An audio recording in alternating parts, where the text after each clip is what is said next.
Samantha Bennell disappeared on September 24th, 2005. When a person disappears without a trace, often the most critical information is hidden in their actions and words from the days before they vanished. Samantha Bennell's last known whereabouts may hold the clues to what happened to her. A rebellious teen who's run away before suddenly vanishes far from home. If we couldn't get her home, she was gonna end up something really bad.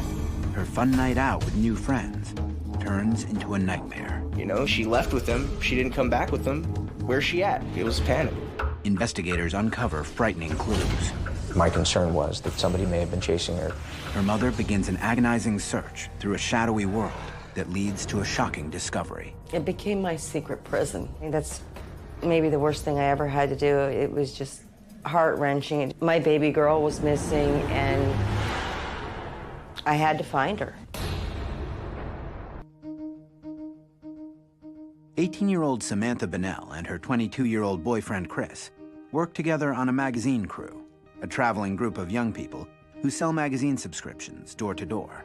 We traveled around the United States. They would drop us off in different neighborhoods, basically just peddling magazines door to door. Sometimes it would be apartment buildings, condos, townhouses. As long as there was a door there, you knocked on it. Samantha and Chris met just a few months earlier in July. You hit it off right from the start. She stood out to me. She had bright eyes. She was pretty bubbly. She always had something nice to say about people, and I really enjoyed that about her. After growing up as a restless teen in Alaska, Samantha craved adventure. When she found the magazine crew job, it seemed like the perfect opportunity. She had decided that she wanted to see the world. It was just, oh wow, you're gonna take me all over the country and I'm gonna get to see everything. If something sounded good to her, she'd just do it. She was a free spirit. She enjoyed the thought of traveling the United States, meet new people, and get paid to do it. You know, it was awesome. We were all doing the same thing pretty much, you know, just all trying to escape something.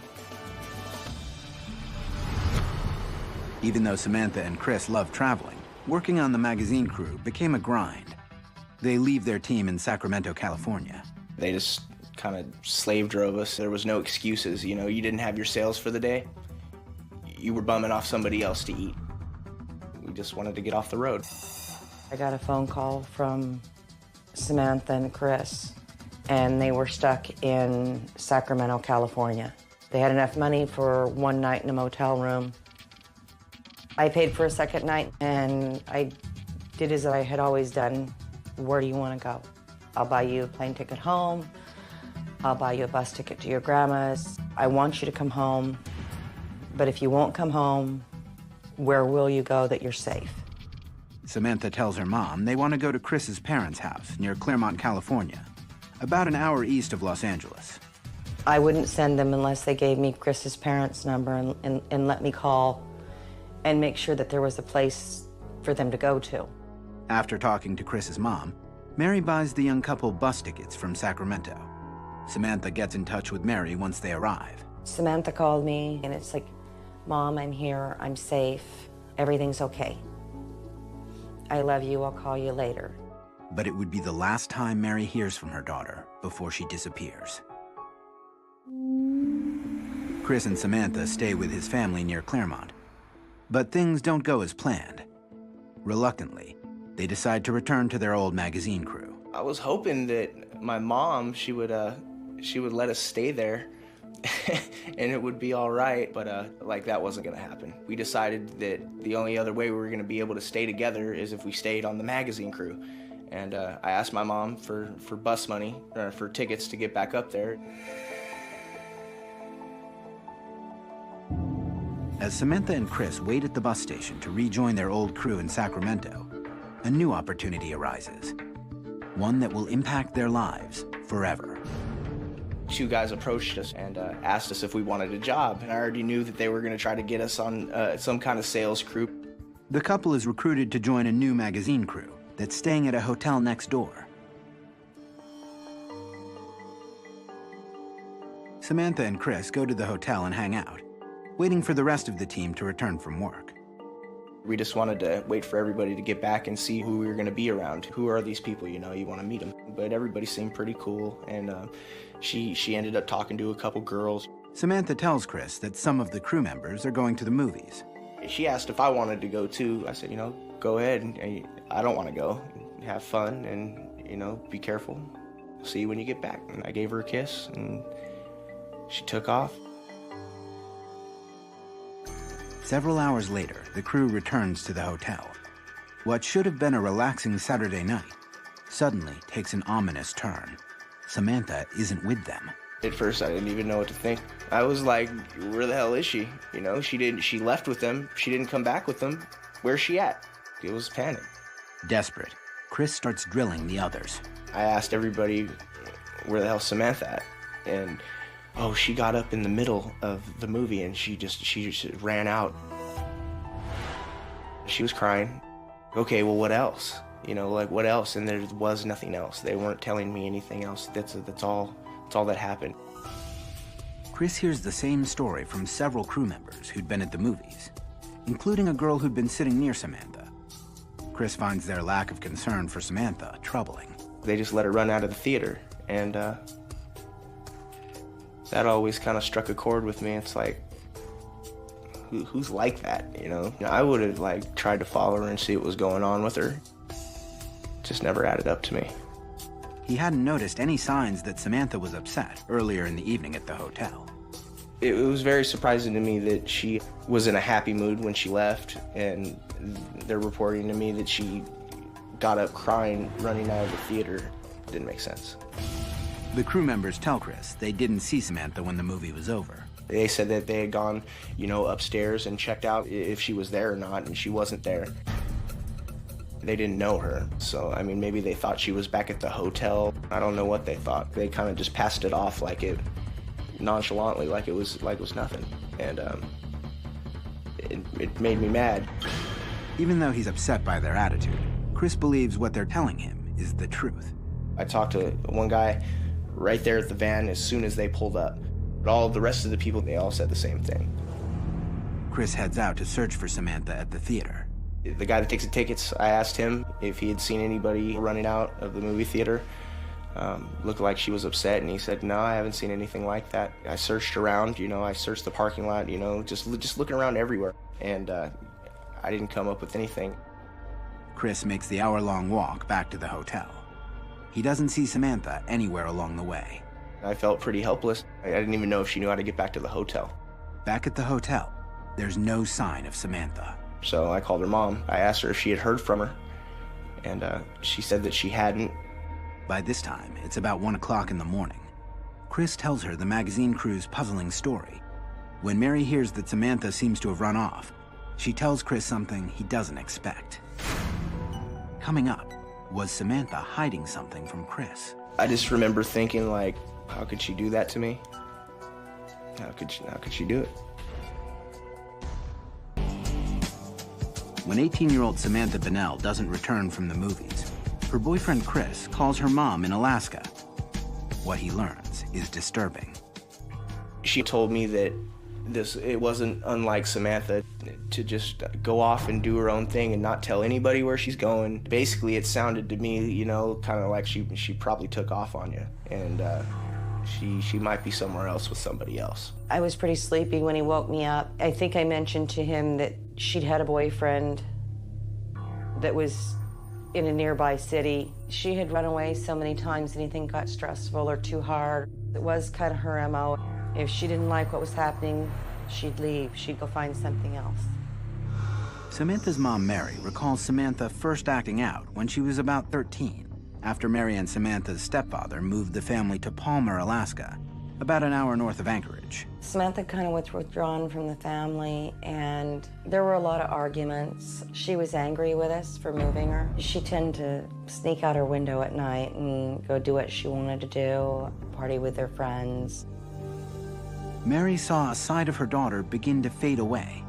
Samantha was extremely bright and made friends easily. When she'd walk into her room, she'd just light it up. She did extremely well in school when she wanted to. Mary's attempts to get this former A student back on track seemed futile. We'd sent her to counseling. Everything we attempted to do just seemed to backfire on us. She got bold enough where she'd just walk out the door and slam it in our face. She'd run away for a day or two, but we'd know where she was. One of her friends would call us and let us know where she was, or she'd call us and let us know where she was. I think Samantha felt like she was less than everybody else somehow. She really wanted to be part of the group so much that she tried drugs and she'd drink. And I think if it hadn't been for peer pressure, I don't think she'd have ever done those.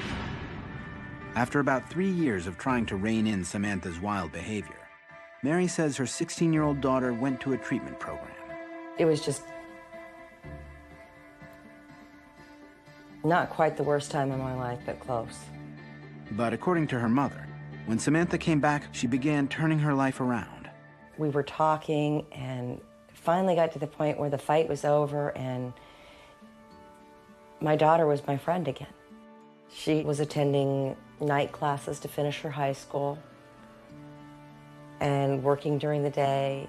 I envisioned my daughter actually having a future rather than ending up on the streets, hooked on drugs, running from everything and everybody. It was just like the end of this long, dark tunnel. In March 2005, Samantha shared a new plan with her mother. She wanted to go to California with her roommate's brother. I was a little worried about her going to California. She struggled so hard to get where she's at. She's doing good, but we couldn't really stop her. Any fears Mary had began to ease once Samantha arrived in Southern California. I'm hearing from her 2 or 3 times a week. He's taken her to the beach and he's taken her to the mountains. I could just hear the happy in her voice. But by May, about 4 months before Samantha vanished, her calls to Mary became more sporadic. We're lucky if we hear from her once every 3 weeks. And all of the same people that she'd been involved in drugs with were hearing from her almost daily.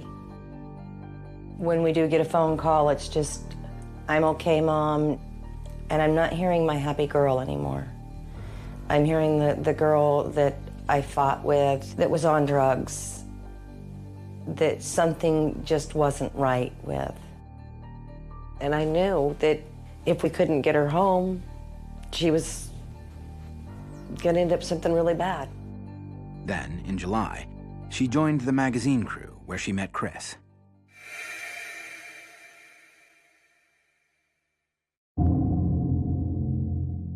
The night Samantha disappears, Chris is saddened to learn she has a habit of running off. My girlfriend just left me, how would you feel, I just remember thinking like, how could she do that to me? How could she do it? After that, I was a little bit less frantic. I wasn't really thinking that she was in a whole lot of danger. Chris tells Mary that he'll hang on to Samantha's things, which are still with him at the hotel. There was definitely a spot where I hoped that she would come back, and it just never happened. About a week after Samantha disappears, Chris and the magazine crew head to Phoenix, their next destination. After that, I didn't really have any contact with Samantha's mom at all. I did think about contacting her, but if she just left, then that's not even something that I want to think about. It's just a bad memory, my girlfriend leaving me. In the days after she hears about Samantha running out of the movie theater, Mary is in an all-too-familiar limbo. I'm thinking that I'll hear from her soon, needing money or a ticket or help of some kind. At the time, she suspected that Samantha was running away or was displaying some of the same behavior that she had in the past. Still, Mary can't help checking to see if Samantha's all right. Over the next few days, Mary attempted to contact Chris's mother, but received only voicemail and didn't get any callbacks. I called everybody on my phone list that I had for keeping track of her, that she kept in contact with regularly. I probably did that for every day for a week, and nobody had heard anything. She never stayed out of contact with everybody for a week. She might not have called me, but she never stayed out of contact. As the days stretch on, Samantha's silence leaves Mary panicked. This begins to seem like more than her daughter's rebellious behavior. Finally, after nearly 2 weeks, Mary tries filing a missing persons report. Police in Alaska tell her to contact authorities in California. But Mary has no idea which precinct in California to contact, since she doesn't know where the theater or the hotel were. The only thing I had to go on was Chris's mother's phone number. After locating several precincts that might be in the area, Mary is told that an 18-year-old has the right to leave home without contact. Still, Mary keeps trying. But if I didn't have a last known address, they couldn't take a missing persons report. And I gave him the phone number for Chris's mother, and they said, that's not our area. And I said, well, what area is it? I don't know, and they hung up on me. Mary realizes she's alone in her search. I always thought that, you know, when somebody went missing, you went to your police department and they helped you. And I couldn't get any help. So she turns to the only resource she has left, the internet. I searched her credit history to see if that, you know, if she'd applied for a job or, you know, an apartment. Information about human trafficking, doing everything I can to try to find any kind of hint of her.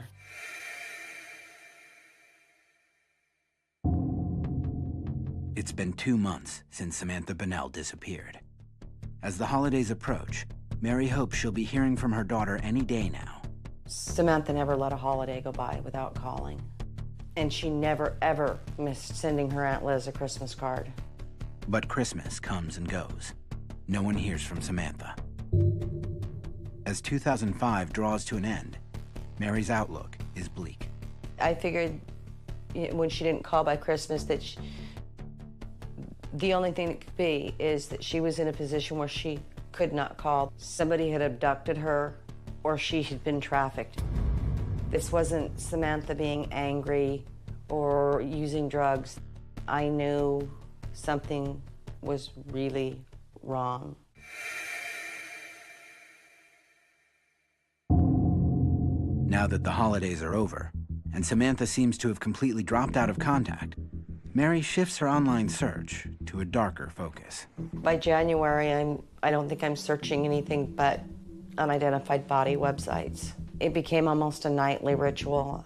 The Doe Network is the website that I looked on the most often. The Doe Network, a volunteer-run website, has compiled a database with artist renderings of the unidentified dead. It includes details of when and where an unidentified body was found, anything that might help someone identify their missing loved one. Searching it is just unbelievably horrible. The images that stay in your head, they're there forever and they don't go away. Mary spends her nights searching for Samantha, scanning picture after picture. I kept it kind of secret. I didn't want anybody to know that I was looking for my daughter's dead body. My husband thought that it wasn't healthy for me to be doing that. When my husband would go to sleep at night, I would slip out of bed and search the internet all night long, and when it was time for him to get up and go to work, I'd slip quietly into bed next to him, and when he'd go to work, I'd get what I had to done and back to searching the internet. It became my secret prison. The grisly routine becomes Mary's only way to keep going. My baby girl was missing, and I just didn't have a choice.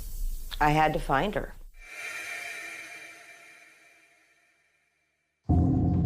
4 months after Mary learns her daughter has vanished, she gets another unexpected call. This time, it's from a detective in Hanahan, South Carolina, with a possible lead. They had found Samantha's luggage. Coming up, is Samantha in danger? Inside the luggage was some of Samantha's clothing, along with male clothing. 4 months after Samantha Bunnell disappears, her mother Mary fears she may be dead. Then, Samantha's suitcase turns up in Hanahan, South Carolina, more than 2,000 miles from where she was last seen. When they found her luggage and called me, I had this glimmer of hope that she was still alive. The Hanahan detective tells Mary that a man spotted the suitcase sitting in his driveway, with no idea how it got there. When Hanahan investigators open the suitcase, what they find is disturbing. Inside the luggage was some of Samantha's clothing, along with male clothing. It was mostly men's clothes and baseball hats. There was a sweater of Samantha's that I had bought her, and one of Samantha's socks, but nothing else in the luggage was hers. When Mary tells Hanahan detectives that Samantha has been missing for 4 months, they begin searching the area, hoping the 18-year-old might still be nearby. But by now, the lead seems to have gone cold. No one had seen her. They even did a press release to see if anyone knew Samantha's whereabouts. After about 3 weeks, Hanahan investigators find no trace of the girl who'd set out to see the world. But the detective handling Samantha's case does discover another way to help locate her. When I told him how long it had been since we've heard from her, the first thing he did was scold me for not filing a missing persons report. And I said, whoa, stop. I've tried to file a missing persons report. Nobody will take this report. And I don't know what to do. He said, I will make sure that this gets done. And he contacted the Alaska State Patrol, and he told them that if they wouldn't file the report, he would. 6 months after the September night that Samantha vanished, Alaska State Troopers finally file a missing persons report. It goes into a database called NCIC, the National Crime Information Center, making Samantha's record available to law enforcement nationwide. I felt like I had help. Now, instead of just me looking, I've got hope that maybe if she's pulled over, they'll say, you're reported as being missing. Authorities ask Mary for Samantha's identifying data, like fingerprints and dental records, to include with her missing persons report. I think that's maybe the worst thing I ever had to do. It was just heart-wrenching. When you bring in dental x-rays, you know you're not looking for a live person, and a good chance you're not even looking for a whole body. You're maybe looking for just a piece of it.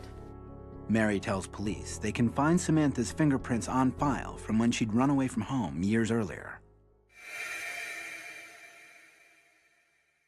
An entire year passes after Samantha's luggage turns up, and Mary gets no new information about her daughter's case.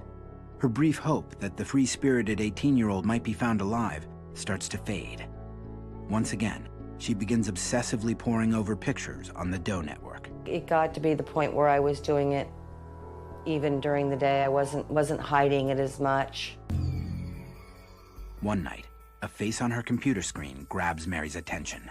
I found a picture that kind of looked like Samantha. It looked like she could have been a sister or a cousin. I couldn't seem to get past the description of the clothing was exactly the type of clothing that Samantha wore. The girl in the photo was found wearing a jogging suit. But when Mary reads the rest of the description, she realizes this probably isn't Samantha. The shoes are size 7, Samantha's got size 5 feet.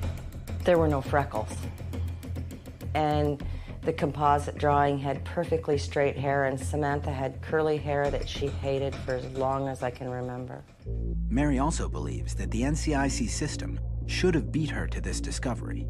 Since they filed the missing persons report, it should have automatically matched. The NCIC system compares data from missing persons reports, like age, gender, and date last seen, with records of the unidentified dead. If there's a match, investigators are alerted and can compare fingerprints, DNA, or dental x-rays. So this couldn't be her. This couldn't be Samantha. But Mary can't help coming back to the picture of this girl. I'd end up looking back at this same picture every night. The date matches the same day that Samantha went missing. It's within hours of the time that I got the phone call. Finally, Mary emails a link of the girl's description to someone else close to Samantha. I emailed my sister, Liz, a copy of the picture. When Liz called me the next morning, she said, I think it's her. Coming up, has Mary finally found Samantha? The first thing he told me is, no, it's not going to be your daughter. Almost 2 years after Samantha Bunnell never returned from the movies, her mother, Mary, wonders whether she's found a Jane Doe that might be her daughter.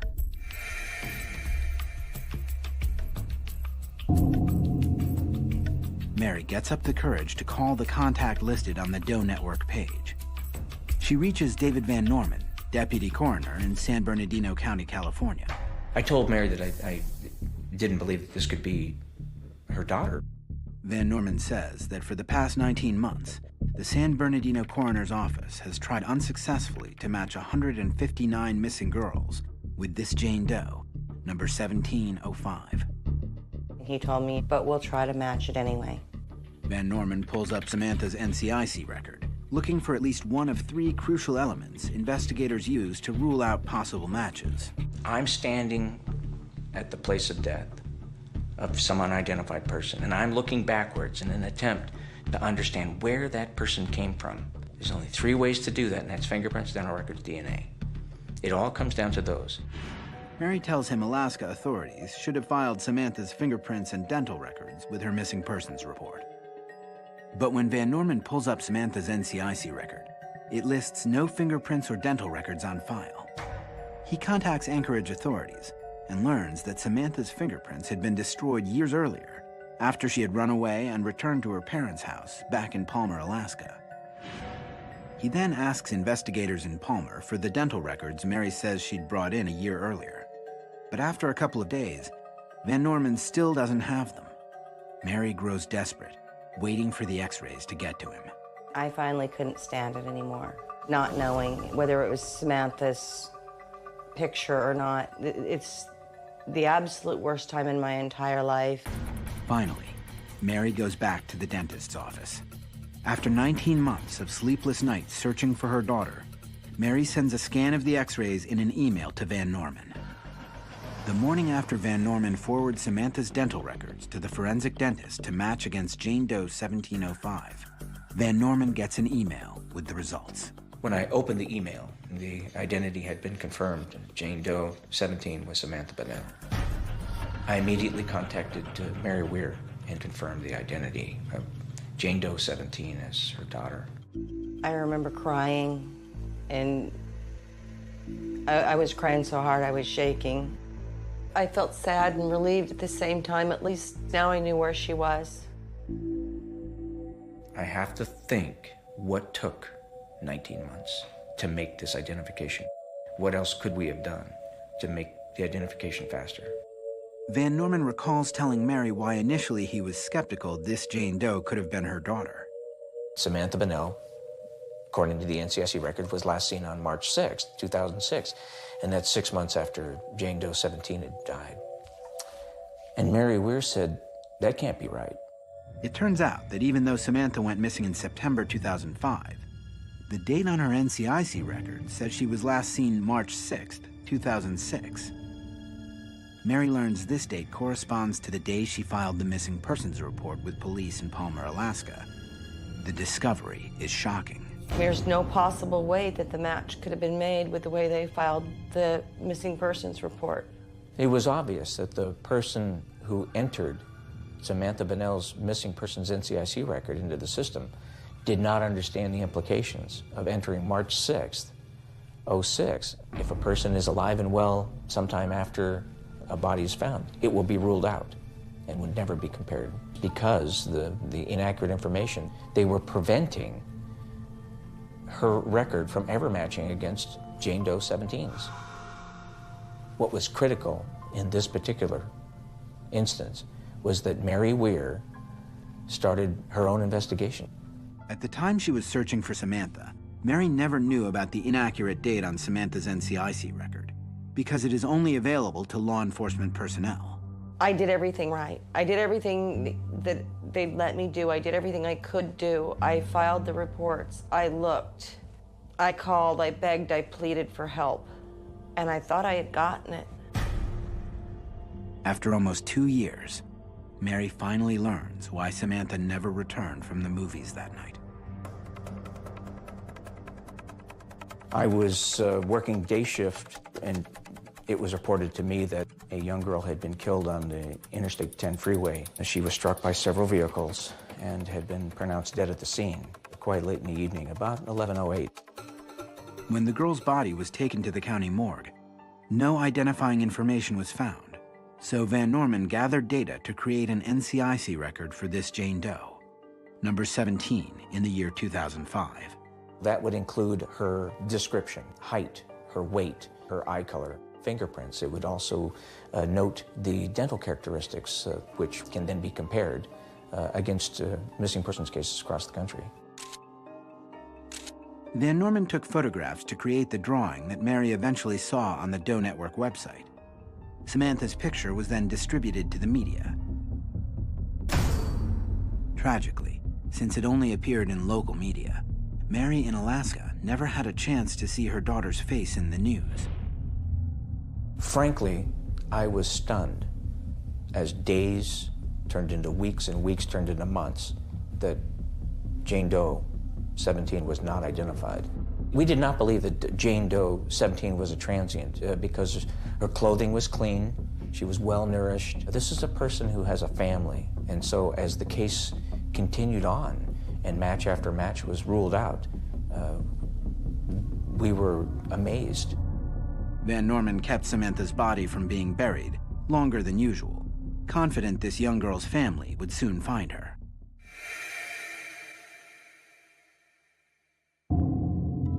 Once Samantha is identified, Van Norman recommends an investigation into her death due to suspicious circumstances. The fact that she was found on the freeway in a place that a pedestrian really shouldn't have been. Witnesses report Samantha running in the middle of the freeway when she was struck by several vehicles. And there's another troubling detail. Her pockets had been turned out, as though someone had gone through them. My concern was that somebody may have been chasing her across the freeway and removed something from her pockets that either could have identified her or identified them. Coming up, investigators unravel the moments before Samantha was killed. After almost 2 years, Samantha Bunnell's body is finally identified. The California Highway Patrol launches an investigation into her death. Was she the victim of a crime? Her pockets were found turned inside out, suggesting maybe somebody had gone through her pockets after she'd been hit. It was unusual why Samantha was out on the freeway. Was somebody out there with her? Was somebody chasing her? Sergeant Chris Fisher from the San Bernardino County Sheriff's Office investigates Samantha's unusual death. The driver who first hit Samantha recalled the frightening moment of impact. He was traveling about 70 miles an hour, and in the blink of an eye, he saw a female running into the freeway. He said that he tried to avoid hitting her by turning to the left, but heard a thump and believes he struck her on the front right portion of his vehicle. Detectives learn that he and other drivers couldn't have avoided hitting the 18-year-old. Based on witness statements, Samantha was running with the flow of traffic in the center divider, and then she ran directly into traffic. Sergeant Fisher hears a particularly disturbing detail from a driver who spotted Samantha just moments before she was hit. One witness remembered seeing Samantha running with a blank stare on her face, almost as if she was out of it, not looking towards the vehicle that were coming at her. Investigators question how Samantha ended up in the middle of the I-10, one of Southern California's busiest freeways. One way, obviously, would be to run and dodge vehicles. She could get on from an on-ramp. It's possible that she was in a vehicle and dropped off on the freeway or in the center divider. But when Sergeant Fisher interviews drivers who stopped at the tragic scene, he gets no leads. No one witnessed her running from the side of the freeway to the center divider. They didn't see anybody chasing her, they didn't see anybody with her, didn't see what she was running from or where she was running to. When Sergeant Fisher speaks to the first responders, they tell him Samantha's pockets could have been turned inside out from the force of impact. It's not uncommon for pedestrians that are hit by vehicles to have their clothing disarray, sometimes even torn off. Detectives investigate other explanations for Samantha's dangerous behavior that night. I wanted to know the reason why somebody would run into traffic. Whether it was they were under the influence of alcohol or narcotics and didn't know what they were doing. Were they possibly trying to kill themselves? Sergeant Fisher reviews Samantha's autopsy toxicology report for possible clues. What he learns seems significant. She was under the influence of alcohol, had trace amounts of amphetamine and cannabis in her system. When David Van Norman read the toxicology results, he didn't consider these drug and alcohol levels high enough to be a factor in her death. Investigators locate Chris, living in Missouri. They don't tell him that Samantha is dead, believing it might influence his answers. According to Chris, Samantha's substance abuse demons didn't follow her while they were together. I know that she had experimented with methamphetamine. She never told me that, it was like a major habit. I had never known anything that she did other than smoke weed and take a drink. But she didn't do that every day. When speaking with Samantha's mother, Mary, Sergeant Fisher learns that the rebellious 18-year-old had taken antidepressants. But by the time Samantha left for California in March 2005, Mary believes Samantha had stopped taking her medication. Still, Mary doesn't think depression led her daughter to run in front of traffic. I don't think she got on to the center of that freeway of her own free will. Chris also doesn't believe depression would have contributed to her death. She never came across as depressed to me. She would have moments where she would be like solemn, and it wasn't real often. Most of the time she was in a good mood. Sergeant Fisher probes deeper into Samantha's frame of mind that night. I asked Chris if they had any type of disagreement or argument before she went to the movie theater, and he said that they did not. The homicide team works to piece together Samantha's last night. Sergeant Fisher locates a movie theater about a mile from where she was killed. But now, 2 years later, no one at the theater recalls seeing Samantha run out that night. We don't even know for sure if she was there. With no clear leads from Samantha's last night, investigators hope Chris can help explain another mysterious clue in her case. Still not revealing that Samantha was killed, Sergeant Fisher shows him a photo of the suitcase found in South Carolina, as well as its contents. There were my clothes in there. I'd collect like sports hats, like a baseball cap in every different town we went to. Some of my jeans were in there. Chris recalls the last time he had the luggage, shortly after Samantha disappeared. In between Phoenix, Arizona and Albuquerque, New Mexico, my luggage got stolen along with her stuff. Finally, Sergeant Fisher tells Chris the real reason Samantha never returned that night, almost 2 years ago. My heart just sank. It's because I cared about her. That shouldn't happen to anybody, but especially not Samantha. I just wish I had never let her go with people I didn't know, people that she didn't really know. If I'd have just told her not to go, then none of this would have happened. I just don't feel like I did my job as a boyfriend. Like, I feel like I let her mom down just to protect her daughter, just to be there, and I always was, and that time I wasn't. And I do want her mom to know that I'm sorry. After speaking with Chris and examining all the other information, Sergeant Fisher concludes his investigation. I do not believe that there was foul play involved. There was nothing to suggest that anyone had anything to do with Samantha's death.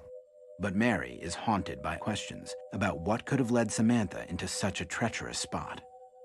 I think Samantha was in some kind of trouble that night. Somebody may have been making a drug deal and thought she had drugs in her pocket.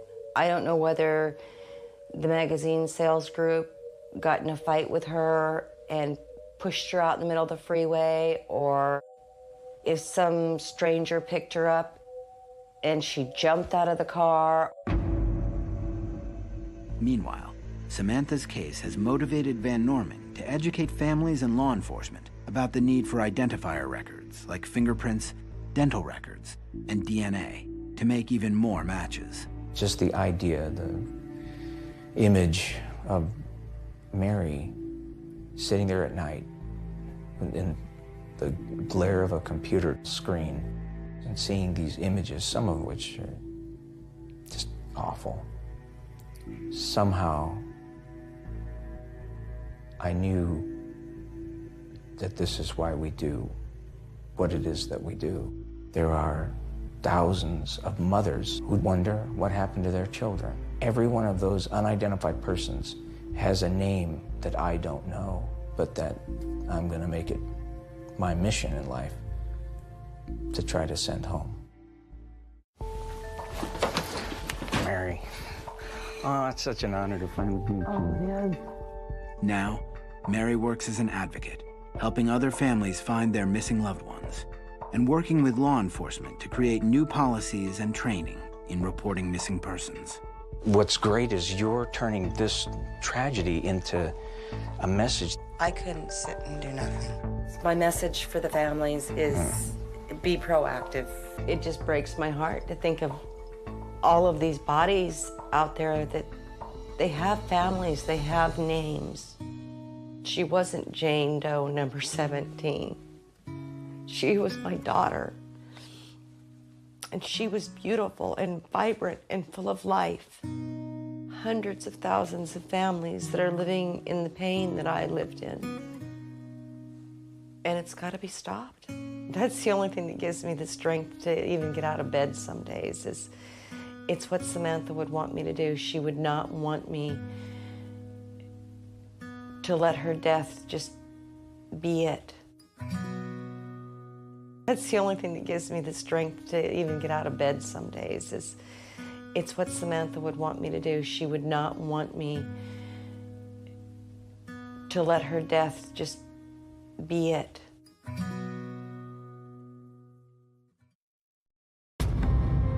Brandy Hall disappeared on Thursday, August 17th, 2006.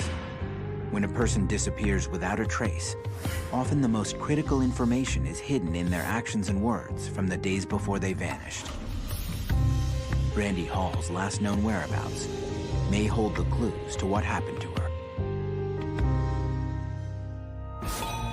In Central Florida, a firefighter and mother goes missing. She left by herself, and she did not appear to be in any kind of distress. 24 hours later, her truck turns up empty, submerged in a pond. I seen a picture of Brandy's truck and being pulled out of a pond, and I just started going crazy. Did Brandy Hall have reason to flee? I can't grasp the concept of her just up and leaving and living in Costa Rica, sipping a pina colada. Or did someone want to hurt her? You can't help but think it. Perfect timing. Right before his court appearance, she disappears. As an investigation begins, the mysteries only multiply. She was fixing to get her life back. She was fixing to get her job back. Things were looking so good. Leaving Brandy's loved ones in an endless state of panic. Somebody wake me up out of this horrible, horrible nightmare. It's Thursday night, August 17th, 2006. 32-year-old Brandy Hall has just begun her shift at the volunteer fire station in Malabar, Florida. Brandy is one of only 2 female firefighters in the squad, but she fits right in and is well liked by her colleagues. Brandy's the kind of a person that comes around once in a lifetime that's truly, genuinely sincere about helping others. If you were going to be anybody in the fire service, you'd want to be like Brandy Hall. Brandy is something of a local hero. Her adventurous spirit shaped by the sandy swamps and palm groves of Bull Creek, where she grew up. I think growing up in Bull Creek did good for Brandy. And just like a little community that everybody sticks together and takes care of everybody. Bull Creek's amazing. It's 22,000 acres of beautiful woods, and that was our playground out there. We learned how to grow up back there. From an early age, Brandy was a strong, tough girl. I was initiated by Brandy. The first day I met her, she threw me into the mud. Brandy's very much the tomboy who wore Wranglers and boots and camouflage jackets, and that was Brandy. She was more like a boy. She did everything boys did. She drove the airboat. She drove the 4-wheelers and 3-wheelers, and she fed off that stuff. She loved it. She liked being better than the boys. She was a happy girl. She was always the one that had the bright ideas. Although Brandy seemed invincible, She almost lost her life in a three-wheel all-terrain vehicle accident when she was 11. She happened to go up a hill and the three-wheeler came back onto her face. Her skull was fractured, both her jaws were broken, a couple other cheekbone areas were broken. She was in surgery, I think it was 10 to 12 hours, I believe, something like that. It was really traumatic. After a month in the hospital, Brandy was released and underwent home care for another year. Despite lifelong pain and scarring, and several more surgeries as she continued to grow, Brandy rebounded. I don't think the accident changed her. She had too much willpower. She had too much strength and want to do in her life. And you don't pick on Brandy. It don't matter whether she had a three-wheeler accident or not. She was still gonna kick your butt if you picked on her. But Brandy's accident did profoundly affect her in another way. I believe it made her dedicate her life to wanting to help other people. That's why she became the firefighter and an EMT and a paramedic, because she wanted to always be there to help everyone. Fresh out of high school, Brandy began volunteering at the Hollapaw Fire Station. It's there that she met Jeff Hall, another firefighter, and her future husband. When we first met, she was getting in there, getting her hands dirty, and I really liked that. I mean, she was mixing it up good, just like the other guys. I'd been in fire service for years, and you didn't see too many women like that, so that's what I think was the initial attraction. In 1992, Jeff and Brandy were married, and their careers took off. Jeff was promoted to fire chief of Osceola County, and Brandy started a full-time position at the Palm Bay Fire Station. She was an excellent firefighter, and she could go in at a moment's notice and tell you exactly what was going on by the color of the smoke, the sounds that the building makes. She saved 95% of the homes that she went on. Despite working 24-hour shifts, Brandy and Jeff made time to start a family, first having a girl and then a boy. Oh, she was a fantastic mother. You couldn't ask for a better mother. Being a firefighter, she worked 1 day on and 2 days off. Jeff and Brandy worked the same shift, so I would have them on their day that they worked all day and all night. She'd always call me and tell me to make sure that they were breathing, to put my hand on their stomach to make sure they're breathing. Maybe with some of the scenes that she saw, and she just wanted to make sure that they were still alive. She just loved her children and she loved her job.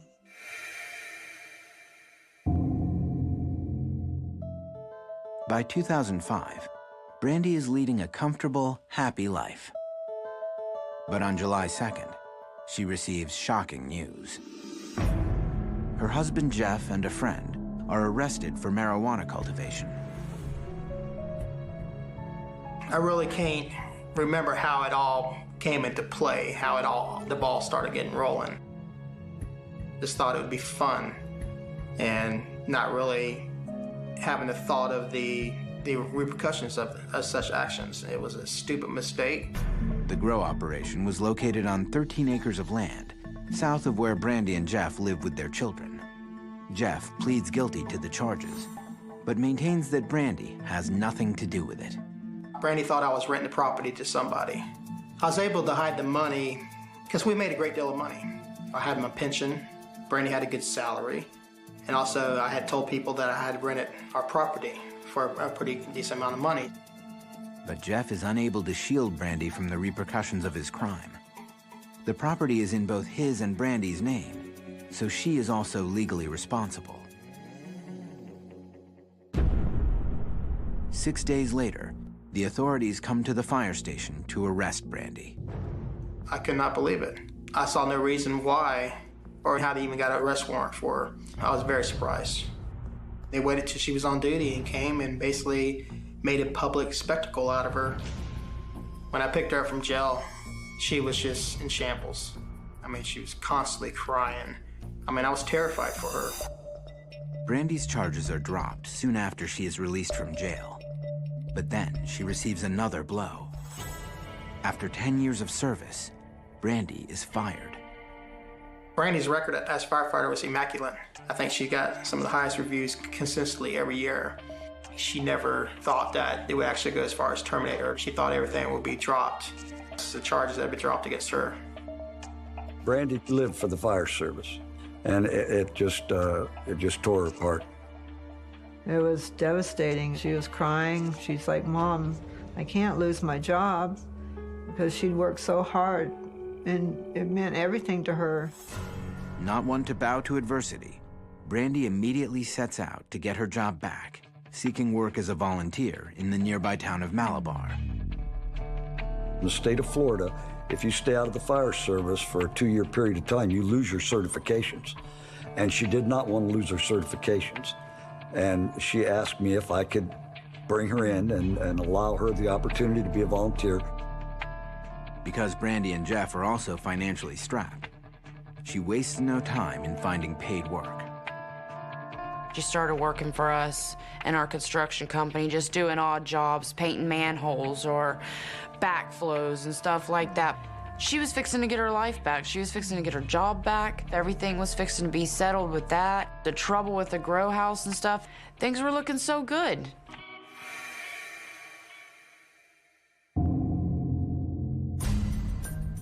A year after his arrest, Jeff has a court date to be sentenced for his crime. Although there's a chance of getting off on probation, Jeff's former position as fire chief could bring the law down harder on him. I was the chief. Now, what's this political figure? Brandy was afraid I was going to go to jail for a minimum mandatory of 3 years, if not higher. In hopes of helping lighten the sentence, Brandy agrees to be a character witness on Jeff's behalf. She also enlists the help of her boss at the Malabar Fire Department.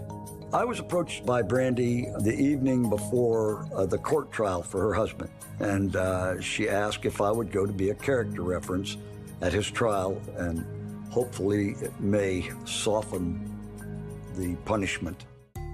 On the eve of Jeff's hearing, Brandy is scheduled to stay at the station overnight. As she always does when she's working, Brandy says prayers with the children over the phone before they go to bed. I called Brandy to say the prayer with the kids. We talked, and then I said, "Okay, I'll see you tomorrow." An hour after hanging up the phone with Brandy, Jeff receives another call. Mom had called me and said, "Jeff, do you realize that your court schedule had changed to like 8 o'clock in the morning?" So I called and left a message with the lawyer, and I immediately tried to call Brandy. But Jeff is unable to reach her. Brandy doesn't answer her phone, and her voicemail box is full. That morning when I woke up, I talked to my attorney. He goes, "No, there's nothing to worry about. We just need to be there early. Don't be there at 1 o'clock. Get there around 10 or 11 o'clock, and I'll meet you there." And then I tried to call Brandy. I never could get a hold of her. I called the fire department. They said she had already left. Because Brandy's shift ends at 7 a.m., Jeff believes his wife is on her way home. But as he prepares the kids for school, Brandy doesn't show up. I don't know if there's anything that could describe that. I mean, I was scared. I knew in my heart I was going to go to jail. Dropping the kids off at school, man, I was crying. Jeff says goodbye to his children and begins the hour-long journey to the Osceola courthouse for his sentencing hearing. While driving, he continues trying to find Brandy. I finally got a hold of TJ. He worked with Brandy at the fire station. They were good buddies. He said, "Jeff, she left last night about 10:30. Jeff is shocked. If Brandy left the station the night before, where is she now? I mean, I was driving to court. I was worried to death I was going to be late there, not knowing what was going to go on, and it was just crazy. I was scared, and it just felt lost. Coming up, in a tragic piece of timing, one parent goes to jail while the other remains missing. Everything's running through my mind. What about the kids? Where's Brandy? It was terrifying. Jeff Hall has just learned that his wife Brandy is missing. The 32-year-old volunteer firefighter was scheduled to be at the station until her shift ended at 7 a.m. But according to a colleague, Brandy left the night before. I'm getting scared at this time. I'm freaking out. Where's she at? And got the court thing I'm going to. So it was very chaotic. Very chaotic. For Brandy's husband, Jeff, the timing couldn't be worse. He's en route to a sentencing hearing for a marijuana cultivation charge he's pled guilty to. Despite an intense desire to begin searching for his wife, he must keep heading toward the courthouse. I would just start driving around trying to find, I would have more time to try to look, just drive around and see where she went to. And I just couldn't do all that. I mean, I was driving to court.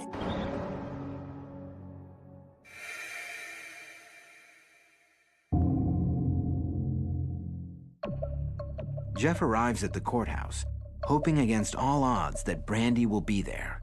Instead, he finds a small crowd of family and friends gathered outside, but no one knows where Brandy is.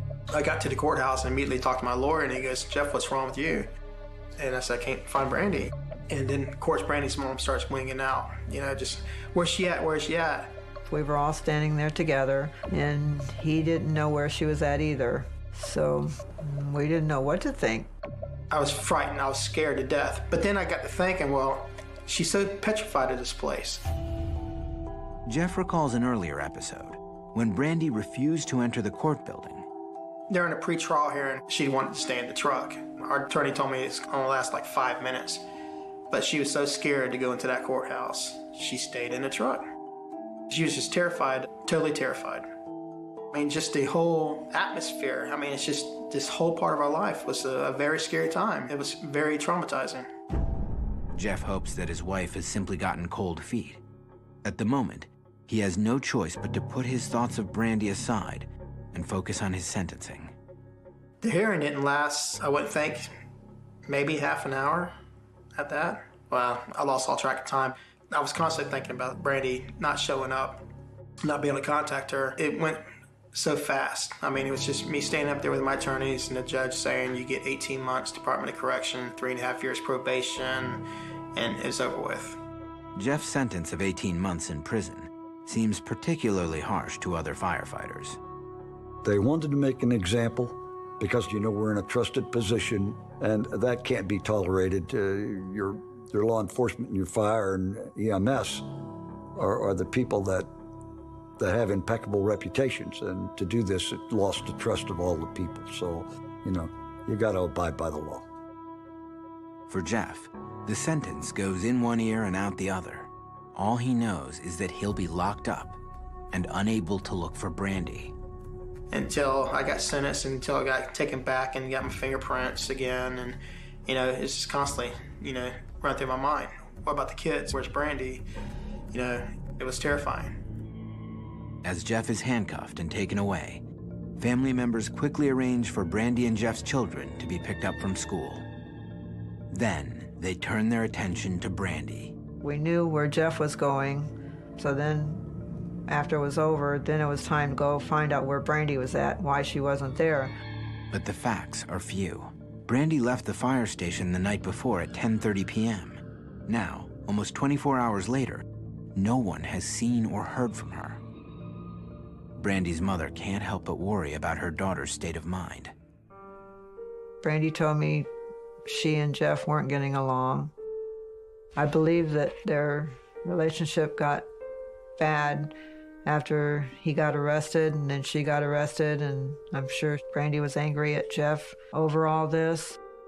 She has a book probably 3 or 4 inches wide of all the certificates that she's accomplished. You can't be accountable for what somebody else is doing. Unable to sit back and wait for news any longer, Debbie decides to look for Brandy herself. I don't know, I just went towards Palm Bay, Malabar, looking. I probably drove by Brandy and Jeff's house to see if she might be there for any reason, just looking to see if I see her truck anywhere and find out what's going on. Debbie drives for hours, searching for any sign of Brandy. It's almost dark when her worst fears are realized. I remember coming to a stop sign. Right before the stop sign, Cher, one of her best friends, was coming the other way. Seems like she might have got out of the car and come running to me. And she's like, "They just pulled Brandy's truck up out of the pond." Coming up, has Brandy taken her own life? I mean, I sit there with my head on the window, just close my eyes and cried. I cried like a baby. Florida firefighter Brandy Hall never came home after ending her shift early on August 17, 2006. Her husband, Jeff, had no time to look for her before making a scheduled court appearance. Now he's sitting in jail, completely isolated from any news in the search for his wife. When I was in the holding cell, I had no contact with my family, so if something should arise, I wouldn't know if Brandy showed up or didn't show up. And I was worried sick the whole time, and this was hours and hours and hours. I was just sitting there with my head against the wall, against the window, just, stomach in a knot, sick in my stomach. Through the window of his cell, Jeff is able to see a television that the guards are watching. When the 11 o'clock news begins broadcasting, he gets the shock of his life. I looked up and I seen a picture of Brandy's truck being pulled out of a pond, and I just started going crazy. I mean, emotionally, because it's obvious her truck. That was her pride and joy. Her truck. It's always her truck. I'm starting to freak out in my mind and saying, okay, what's going on here? Why is this, and just didn't know what to think. I mean, I was like a basket case at this point in time. Jeff can only imagine what the images mean. He must wait to learn anything more until he is finished being processed. I went to the 23-hour lockup, and I don't even know what time that was. When you get in there, you're allowed one phone call. I was able to call my mom, and she tried to fill me in. She tells him that earlier in the day, a man fishing in Palm Bay found a firefighter's bunker bag. The items inside, boots, pants, a jacket, and helmet, all belonged to Brandy Hall. Firefighters responding to the scene found broken branches and tire marks, suggesting that a vehicle was submerged underwater. They work with police to pull the truck out and confirm that it's Brandy's. I just got my head hung against the window, just thinking, what's going on, what's happening. Just cried. I cried like a baby. I mean, I sit there with my head on the window, just closed my eyes and cried.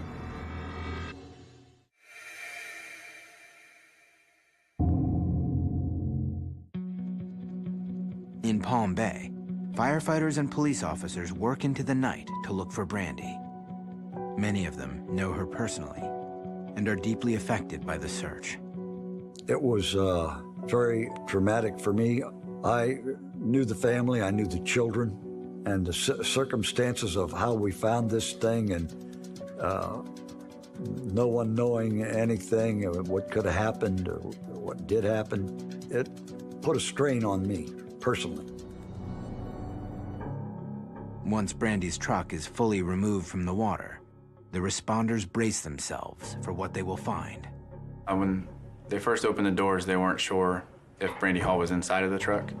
When they let the water out of the vehicle and looked inside, they discovered that Miss Hall was in fact not in the vehicle. The truck is sent to the station for a thorough forensic examination. The next morning, investigators resume searching. Cadaver dogs were used to search the area. Volunteers were used to search that area. The woods and the area around that lake were searched pretty thoroughly by numerous volunteers and other agencies. Divers also entered the pond, probing the murky depths for personal items relating to Brandy, or the firefighter herself.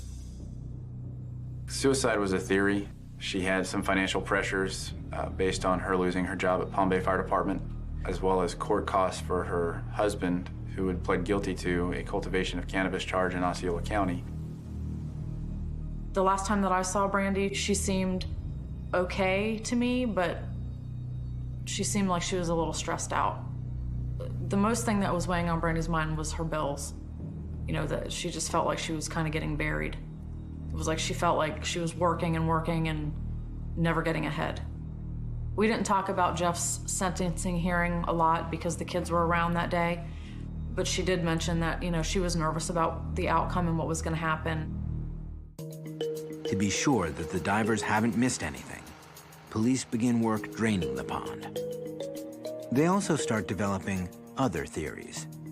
From there, investigators had to talk to Brandy Hall's family and friends to try to get a timeline of where she had gone, who she had talked to, and where she should have been at the time she went missing. Brandy's husband, Jeff, is one of the first to be approached. It was 1 to 2 days after I got put in jail that a detective came and saw me. Basically asked me if I did anything bad to her, and I said no, I didn't. Jeff goes over with the detective the last contact he had with his wife. He spoke with her around 9:30 the night before her truck was found, which would have been August 17th, when she called to say the prayers with her kids. He tried calling her at approximately 11 o'clock and was unable to reach her. Detectives also speak to firefighters who were working with Brandy the night she disappeared. Brandy Hall had told her coworkers that she just wasn't feeling good, and her stomach seemed upset, so she was going to go home and sleep. Surveillance video from the fire station seems to confirm nothing out of the ordinary occurred that last night. They looked at the video at the Malabar Volunteer Fire Department to make sure she didn't have any altercations with anybody there, as well as to see if anybody had followed her out of the parking lot. The footage shows Brandy relaxed and at ease, speaking with her fellow firefighters in the station. She left by herself, and she did not appear to be in any kind of distress or emotionally upset or anything. She left as anybody would leave work. The timestamp on the surveillance cameras pinpoints Brandy's departure at 10:50 p.m. Investigators look next at Brandy's phone activity. Cell phone records confirm that Brandy Hall called home approximately 9:30 at night, which would have been around the kids' bedtime. Cell phone records also confirmed that Jeff Hall had attempted to call Brandy Hall at approximately the time she would have been leaving the Malabar Volunteer Fire Department. Both calls are consistent with Jeff's statement. But Jeff wasn't the last person to speak to Brandy that night. Cell phone records also showed there was a phone call at 11:05 p.m. where there was an 11-minute conversation, which ended up being the last conversation documented that Miss Hall had. Coming up, could this call lead police to Brandy's whereabouts? On August 17th, 2006, Brandy Hall walks out of the Malabar fire station and disappears. According to coworkers and in surveillance footage, Brandy's last hours at work don't seem out of the ordinary. But just after she leaves, Brandy places one last phone call. Police are able to trace the call to Randall Richmond, Brandy's former boss at the Palm Bay Fire Department. Randall Richmond was a really close friend of the family to Brandy and Jeff. Firefighters are a very tight-knit group. Their families got together all the time and went camping together, and they just did all kinds of fun things together. On Sunday, August 20th, Randall comes in for questioning and tells investigators shocking news. Brandy was planning on fleeing. Mr. Richmond came into the police department, stated that Miss Hall had spoke to him Thursday night, which would have been August 17th, and said that she was leaving, she was going away. She was waiting at the Sunoco gas station for money.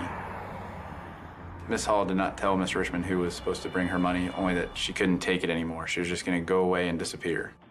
Randall's account points the investigation in an entirely new direction. Did Brandy leave on her own accord? It's hard for those close to her to imagine. I was hoping to God that maybe she got angry and just decided to dump the truck and walk away and get her thoughts together before she came back. But I can't grasp the concept of her just up and leaving and living in Costa Rica, sipping a pina colada and getting away from it all. I can't envision that. I don't think Brandy left on her own accord. She had to be forced, in my sense, because there's no way she would leave her children. No matter what happened, she would not leave her children. There's also the evidence at the pond. If Brandy fled, was sinking her truck part of an elaborate scheme to cover her tracks? To know Brandy and know the type of person she was towards her vehicles, she wouldn't put her truck in the water.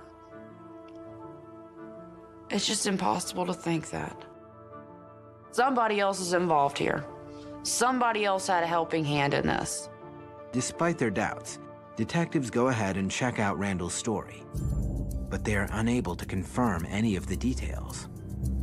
Nobody at the gas station remembered seeing Brandy Hall's truck there that evening, and there was no exterior video, so it was unable to be verified if she was in fact there.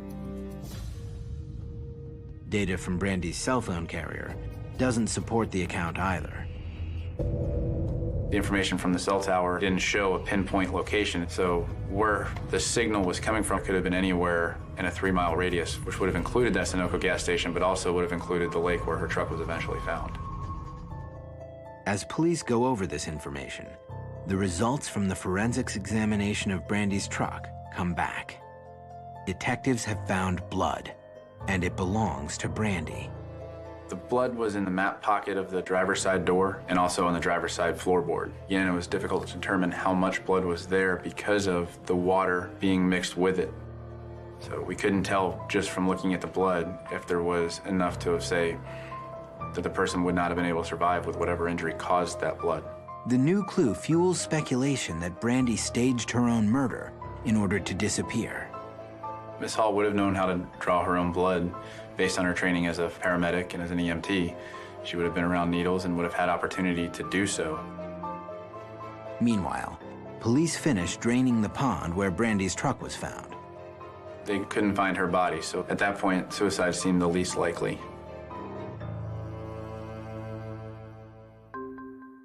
Brandy's loved ones wonder why, in all the searches, police have not turned up Brandy's gun. She just grew up with guns. She always had a gun in her truck at all times. Her dad was very, very protective of her. Her dad taught her to keep guns on her. That was very normal for her to have that on her. Brandy's missing gun underlines a more important point in the case. According to her friends, if someone approached Brandy that night, it had to be someone she knew. Brandy wouldn't allow strangers near her truck or her equipment. And if she felt threatened, she wouldn't have them come very close to her either, you know, so she was a very cautious person. If you look at it in that light, if they did assault her or attacked her, she would have had to trust them to allow them to get that close. For detectives, the investigation has returned to square one. Who would want to hurt Brandy? There's not a soul in the world that I know of that would want to ever hurt or harm Brandy. Everybody admired her. She was the most well-liked person I was ever associated with in my life. But Brandy's golden reputation was much tarnished in the last year by her husband's arrest. Police begin forming a new theory. Could her husband's marijuana operation have put Brandy in danger? I did hear that they were dealing with dangerous people. And because she was going to go in and testify on Jeff's behalf, I think they thought that she was going to release some names. And they didn't want that to happen. The strange timing of Brandy's disappearance puts Jeff under suspicion. You can't help but think it. Perfect timing. Right before his court appearance, she disappears. You know, did he do it because she may have spoke out about him? Who knows? Police decide that it's time to speak to Jeff again. But the investigation hits a serious setback. Jeff is no longer talking. Coming up, will new clues lead investigators to Brandy Hall? When they discovered the backpack, they looked inside the contents, found the day planner and the name Brandy Hall. It's been a week since Brandy Hall's truck was found in the bottom of a pond in Palm Bay, Florida. But the 32-year-old mother of two is still missing. Investigators are beginning to suspect foul play and take a closer look at Brandy's husband, Jeff. At the time of Miss Hall's disappearance, her husband was due to be sentenced. It was unclear whether she didn't want to testify. The theory was that there was drug dealers involved with a marijuana grow operation that killed her to silence her because Jeff was going to turn evidence against somebody. But police are unable to talk to Jeff. He's out of jail and appealing his sentence. Mr. Hall would not speak about the case, and his lawyers actually didn't want him to speak to us because it was still ongoing as far as the sentencing, and we were unable to clear up whether there was a bigger picture or other people involved that may have wanted to silence Miss Hall. For police, Jeff's silence suggests he may have something to hide. But Mr. Hall, he was considered a suspect that we had to eliminate, as was a lot of people in her circle. The fact that Mr. Hall was not able to speak directly with us caused a big question mark to be placed over his name as far as suspicion of guilt. With no way to pursue this angle, the case begins to stall. After the initial searches, it kind of just turned into nothing. I even hate to say it, it's like she just dropped off the face of the earth. Time went on and nothing came of anything, and so they just sort of let it go like a cold case, I believe.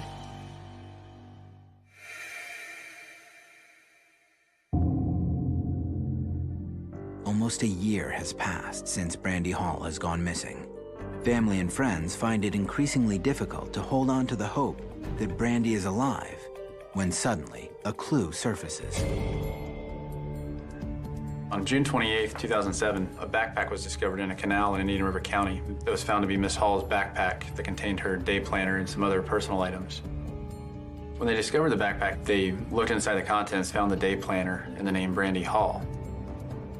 The canal is approximately 30 miles south of the pond where Brandy's truck was found. It's unclear how that backpack came to be in there. It's not connected in any way via any waterway, so the backpack had to have been thrown in to that canal close to where it was discovered. The discovery of the backpack essentially rules out the theory that Brandy fled on her own. The backpack was a small backpack and wouldn't be consistent with somebody traveling. There was some clothing found in the backpack. It wasn't enough to support anybody for more than a change of clothes. Loved ones are also struck by the absence of Brandy's medication, which she took to fight the pain of the ATV accident she had as a child. Brandy went nowhere without her medication because she would have major headaches. The medicine stayed in that backpack and they were never found. Detectives follow through with the new lead, but are disappointed by the lack of results. After the backpack was discovered, Miami Search and Rescue came back up with side-scanning sonar to check that canal to determine if maybe her body had been dumped in there or if she was in that canal or if there was any other evidence items. It ended up being just another dead end, so to speak, in this investigation. Again, the search for Brandy hits a standstill. But then, there's movement in the case. After 14 months of silence, Brandy's husband, Jeff, agrees to talk. I first spoke directly with the investigators as soon as the appeals process was over with. I think there was a lot of misconception, about that or why I was doing that, but we're trying to appeal a very serious situation. Jeff loses his appeal and begins serving an 18-month sentence for marijuana cultivation. It was probably within a month of me being sentenced. So they came to Central Florida Reception Center where I was at and talked to me there. I mean, I know the process, being thought of as a suspect or a person of interest because, I understand, I get all that. I'm a spouse. Palm Bay police visit Jeff several times during his incarceration. They check out his whereabouts the night that Brandy went missing and make arrangements for him to take a lie detector test as soon as he's out. Mr. Hall took the polygraph examination and the results were that there was no deception indicated. Every time we contact Mr. Hall, he's very open with information. He's very forthcoming and willing to work with us however he can just to get an answer of what happened to his wife. I would not characterize Mr. Hall as a suspect at all. In speaking with Jeff, Detective Pusatir is also able to clear up the rumors that Brandy was kidnapped or killed to prevent her from speaking out in court. There's not no drug syndicate out of Mexico like was rumored to have or some big, huge operation. I say that's nonsense. I mean, total nonsense. It was a smaller grow operation. They were just getting started. There was no Colombian drug lords out to kill them that had come up in some of the rumors that, oh, I think she was killed by drug dealers. We were able to eliminate that as a possible motive. For Jeff, the feeling that his crime may have colored people's perception of Brandy's disappearance weighs heavily on him. Would things have been handled differently if I didn't go to jail? Would more people have been concerned about looking for her? And, that just sucks. It's something that I did. And I got weight on my shoulders because I went to jail, did something wrong. And that's hard to live with. But with Jeff's cooperation, police are able to consider a new angle. They take a closer look at Randall Richmond, Brandy's former boss, with whom Jeff believes she was having an affair. After she went missing, I found one of her cell phones and I found some text messages. The text messages, pretty much at that point in time, made me realize that her and Randall were having an affair. But police have already looked at Randall. He was the last person to speak to Brandy on August 17th, the night she disappeared. In December of 2007, I wrote a search warrant for Mr. Richmond's vehicle. This was based on the fact that he was the last person to communicate with her. On August 18th, his truck was seen several times not far from where her truck was discovered. His vehicle was seized and a search warrant executed on it, looking for trace evidence of blood or any hair or fibers that belonged to Miss Hall. No evidence is found inside Randall's vehicle, and when he is called in for questioning, the exact nature of his relationship with Brandy is difficult to define. Mr. Richmond characterized their relationship as an emotional affair, that he never crossed any boundaries. But others close to Brandy have a different perspective. Brandy did confide in me about having an affair. I don't think it was a planned thing. I think it kind of just happened. Some say that for Randall's wife, the rumors were real enough to provoke a very public reaction, 7 months before Brandy went missing. Several witnesses told investigators that they saw Anne Marie Richmond and Brandy Hall have a verbal confrontation over Brandy's relationship with Randall Richmond. It came up later in the investigation that several people, including Jeff Hall, saw threatening text messages back and forth between Brandy Hall and Anne Marie Richmond, where they were sending threats back and forth to each other. But Palm Bay police have trouble substantiating any of this information. Anne Marie Richmond claimed to not know anything of what was going on, and Mr. Richmond consistently claimed that he did not know what happened to Brandy Hall other than that last phone call where she said she was going to disappear. Neither Randall nor his wife has ever been named a suspect or person of interest in the case. While rumors still circulate, Brandy's loved ones remain focused on what's most important, finding Brandy. I just don't want people to lose sight of the kind of person that she was, because a lot of us make horrible and wrong decisions and choices in our life, but it doesn't necessarily make us a bad person. And she was a good person, and I don't believe she ever meant to hurt anybody. She was just trying to live her life and love her kids and have her family, you know, and I miss her a lot. Years have passed since Brandy's 2006 disappearance. With no answers and no new leads, Brandy's family and friends struggle to keep on without her. I saw Brandy every day. We were a close family, and it's so hard that she's not here. It's like somebody wake me up out of this horrible, horrible nightmare. I was close with her. She was like a daughter. She did so much for this department, and it hurts that she's gone now. Her picture's all over this fire station. This has gone on too long. It's impacted too many people here. When we go back in Bull Creek, it's hard on me because I think of Brandy all the time. I think she talks to me through the trees. I don't know why, but I'll find myself staring at a tree and it dances, and there's not a tree around it that's doing the same thing. Although Brandy's husband Jeff is out of jail and reunited with his family, his life will never be the same. He misses his wife, and so do their children. I mean, if they would find her alive or find her dead, I think it would be easier on the kids. Definitely, they think about it every day, I'm sure. You know, because my son even asked me, are we still looking for mom? You still looking for, yes. You cannot pull the wool over kids' eyes, you know, especially when it comes to their mom.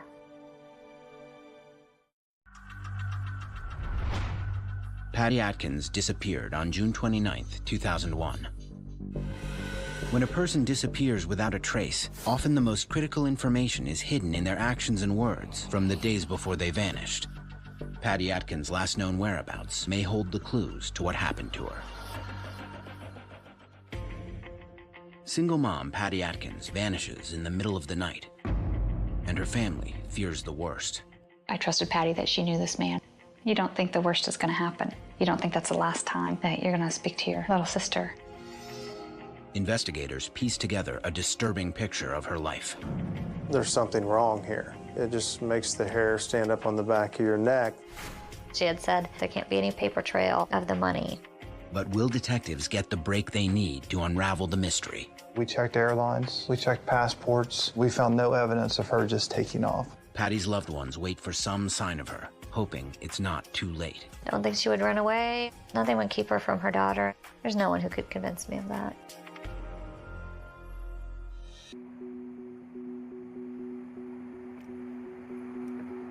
June 29th, 2001. It's the Friday before July 4th in Marysville, Ohio, about 35 miles north of Columbus.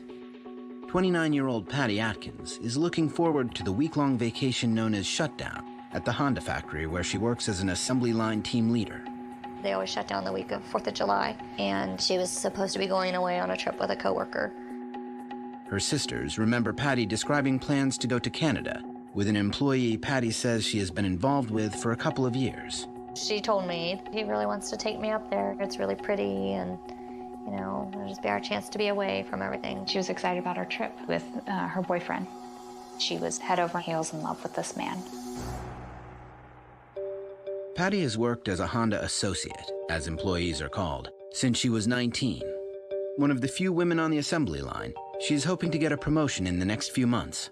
Patty loved working at Honda. She had started at the bottom and worked her way up. Patty was good with people. She was excited about a test that she was taking to advance. She was ready for the next level of leadership. When Patty isn't working, she dotes on her 7-year-old daughter, McKaylee.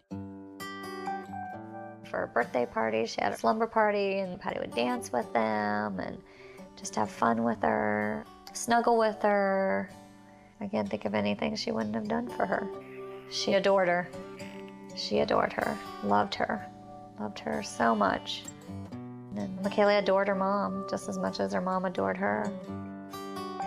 Patty loved being a mother, and I loved seeing her smile when she looked at McKaylee. Her sister Marcia recalls Patty planning the future she would build for McKaylee with the new man in her life. She had talked to me about where they would live and that they'd talked about wanting more kids.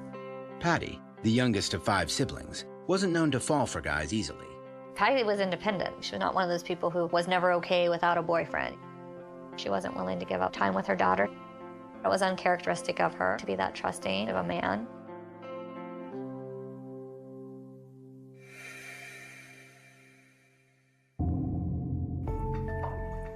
That Friday, June 29th, in preparation for her trip, Patty brings McKaylee to stay with her ex-husband. She was supposed to leave Friday night right after work. I was to get my niece Wednesday, and then Patty would be coming to my house to pick up McKaylee on Sunday, July 8th, around noon. Before heading to her 3:30 to midnight shift at Honda, Patty brings her pets to the vet to be boarded for the week. Since she and Marcia usually speak every day, Patty calls her sister one last time before her trip. She was supposed to be going to a remote part of Canada, not in phone service area, so she wouldn't be able to call. She left me a message and said, I'll try to stop on the road, but if I don't talk to you, I'll just see you on Sunday. Kiss, kiss, I love my sis. That's just a thing my sister and I always said to each other. Kiss, kiss, I love my sis. That's how we said goodbye to each other. It's the last shift before the week-long vacation. Patty has told her sister that she plans to drive straight from work to a cabin in Canada with her boyfriend in his pickup truck. When the shift ends, hundreds of Honda associates dash out of work, eager to begin their vacations. At 19 seconds past midnight, Patty Atkins clocks out of her shift and disappears.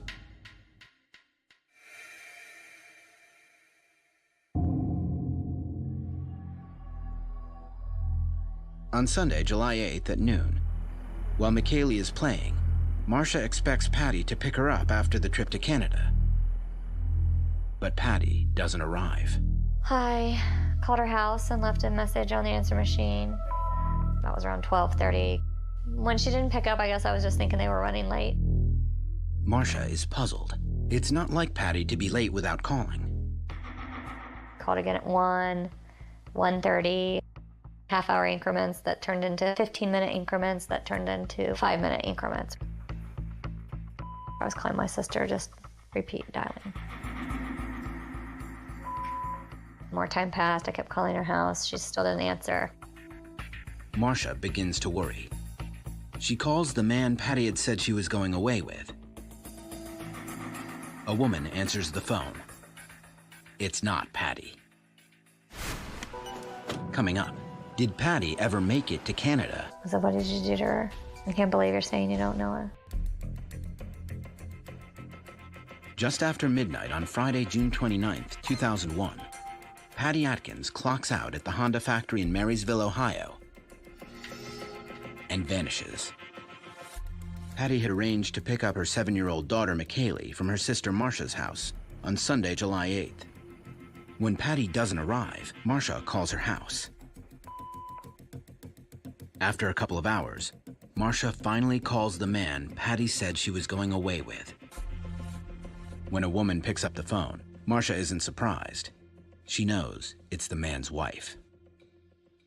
Patty had told me about someone who she was talking to at work, how much she liked, talking to him. He was so funny and things like that. And then spilled the beans that he was married, that he had a wife and kids. And I was like, oh, no, you don't want that.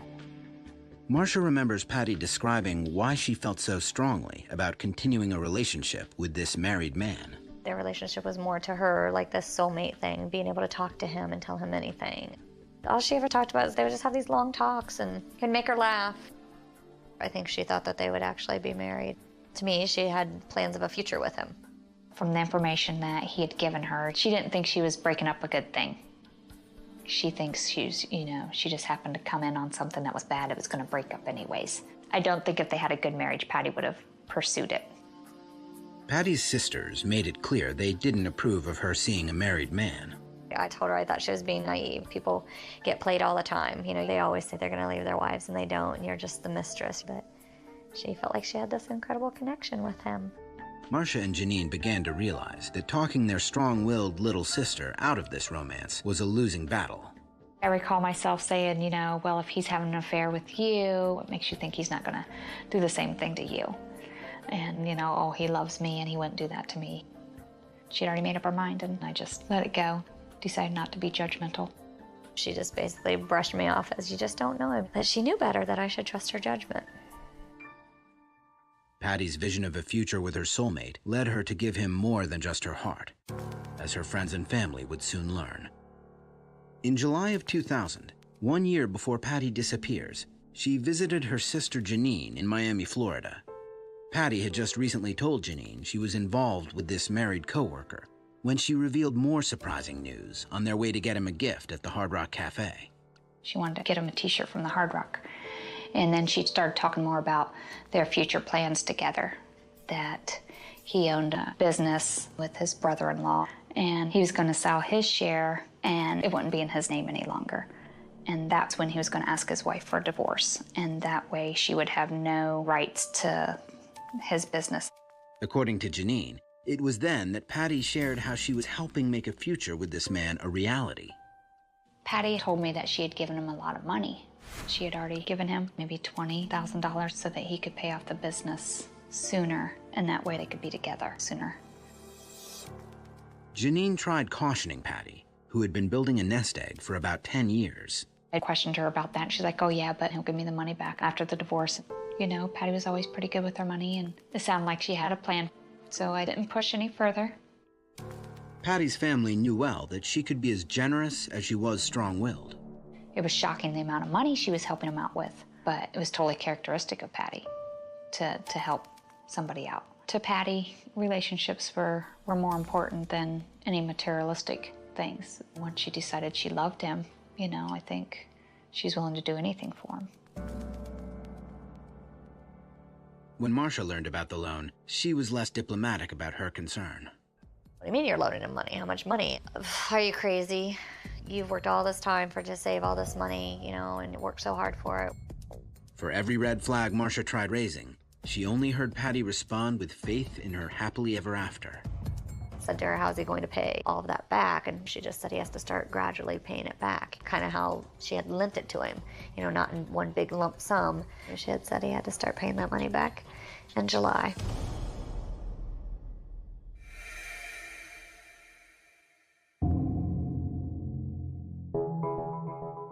Hours after Patty is supposed to walk through Marcia's front door, and more than a week after she clocked out of her Honda shift, Marcia is asking the wife of her sister's coworker if he's home. I just said that I was inquiring about his business as something that I needed as a potential customer.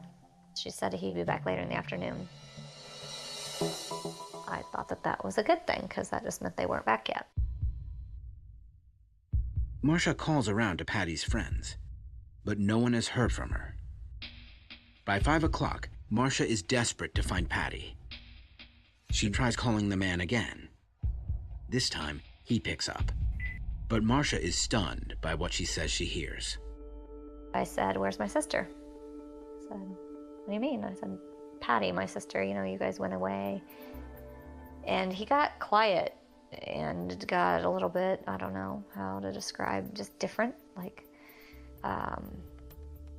"Patty, oh, you mean from Honda?" And just kind of vague. And I said, "Yes." And he goes, "Well, I don't know what you're talking about." Just stuttering, stammering. I said, "What did you do to her?" Because she left with you. I know she was leaving with you. I can't believe you're saying you don't know her. And then I panicked.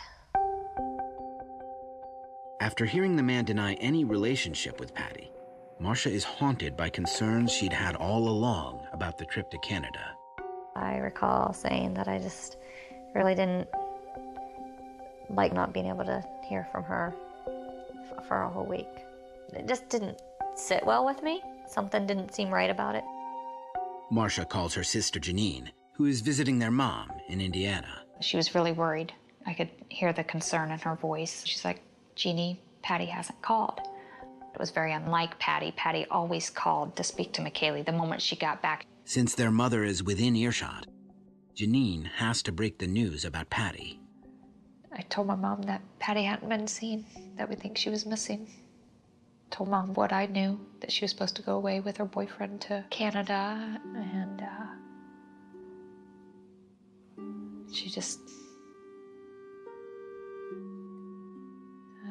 she knew immediately it wasn't right. And to see your mother learn that news firsthand, the look on her face. I was bawling and I was sobbing and couldn't even talk, and my husband was trying to find out what was wrong with me because I was outside because I didn't want to upset my niece. At about 7 p.m. on the day Patty was to have picked up McKaylee, her sister Marcia calls the Marysville Police Department to report her sister missing.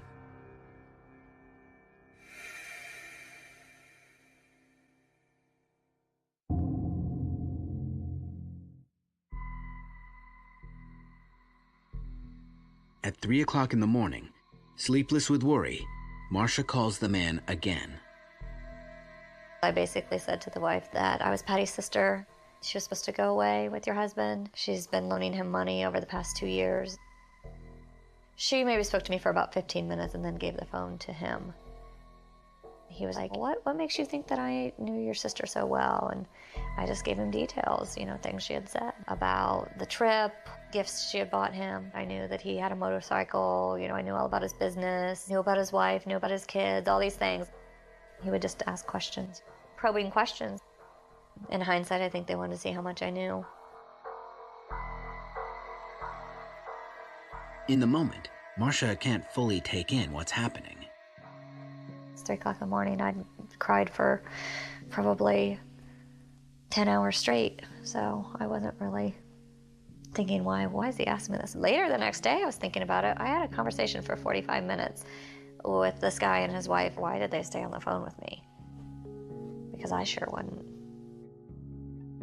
After hearing the man's denial of any relationship with Patty, Marcia clings to the hope that police will find some evidence linking him to her sister's disappearance.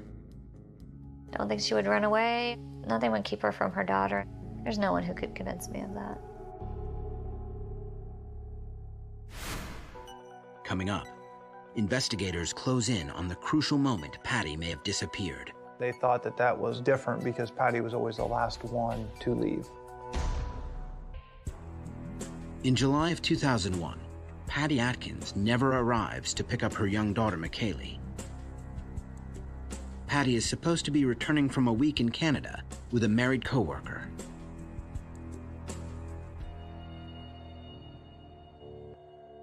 After Patty's sister Marcia files a missing persons report with the Marysville Police, Detective Jeff Stiers and Lieutenant Jamie Patton from the Union County Sheriff's Office begin working Patty's case. When searching her house for clues, investigators find nothing that indicates what may have happened to Patty. Nothing was torn up to suggest any sort of foul play. The doors were locked. Car was in the garage. It appeared that in her closets, in her drawers, all her clothes was there. It told me that whether she walked away or it was foul play, I don't think it happened here. At this point, we had a missing persons report, and we didn't know what we had as far as if a crime had been committed. We took some financial records and Patty's computer for processing. Detective Stiers interviews Patty's colleagues at Honda, including the team members who worked with Patty the night she disappeared. That day, she had talked to everybody on her line and made it very clear that she wanted the area cleaned up and everything done so she could leave at midnight. In talking with the associates there, they thought that that was different because Patty was always the last one to leave. I met nobody that was able to tell me that they'd ever seen Patty leave first. So this was different. At midnight, everything was cleaned up. She left the line and was one of the first ones to punch the time clock. She went down the tunnel, she clocked out, got to the top of the stairs. That was the last time she was seen.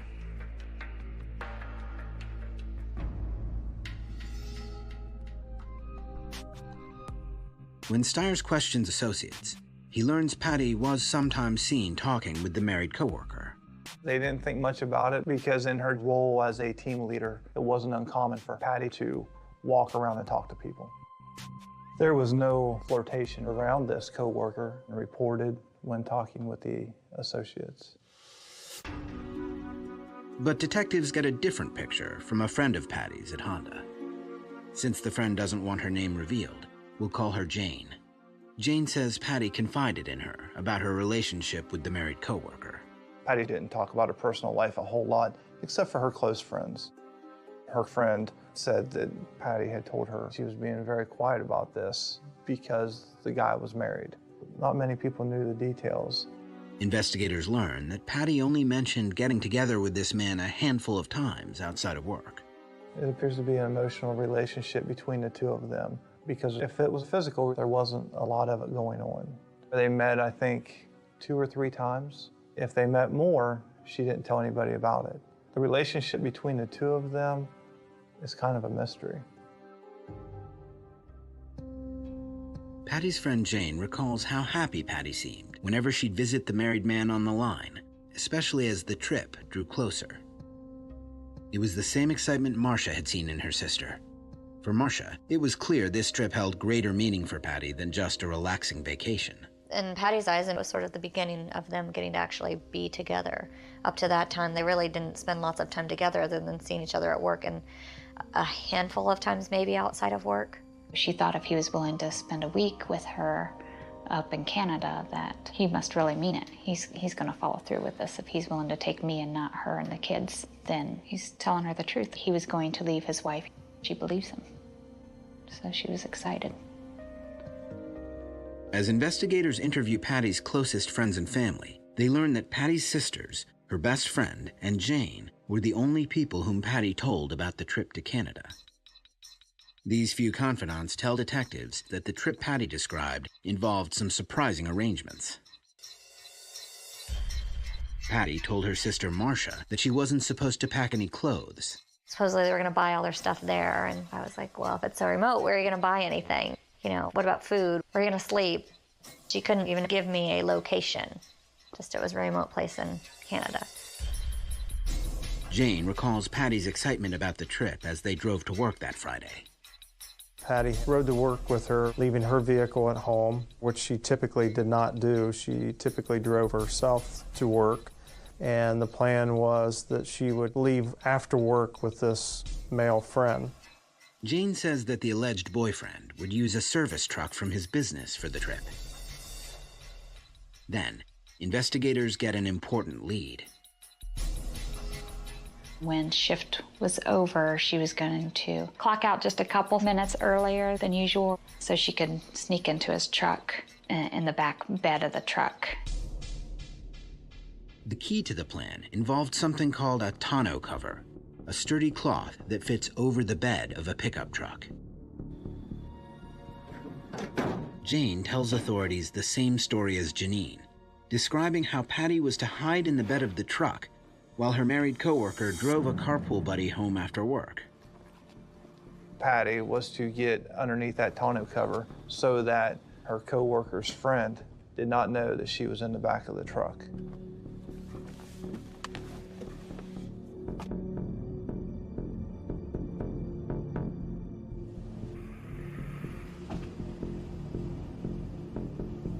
Once he dropped off his friend, she was to join him in the front end of the pickup truck, and they were going to go off to Canada. Jane believes that Patty considered hiding in the truck to be part of the excitement of their secret trip, trusting they'd be spending their lives together.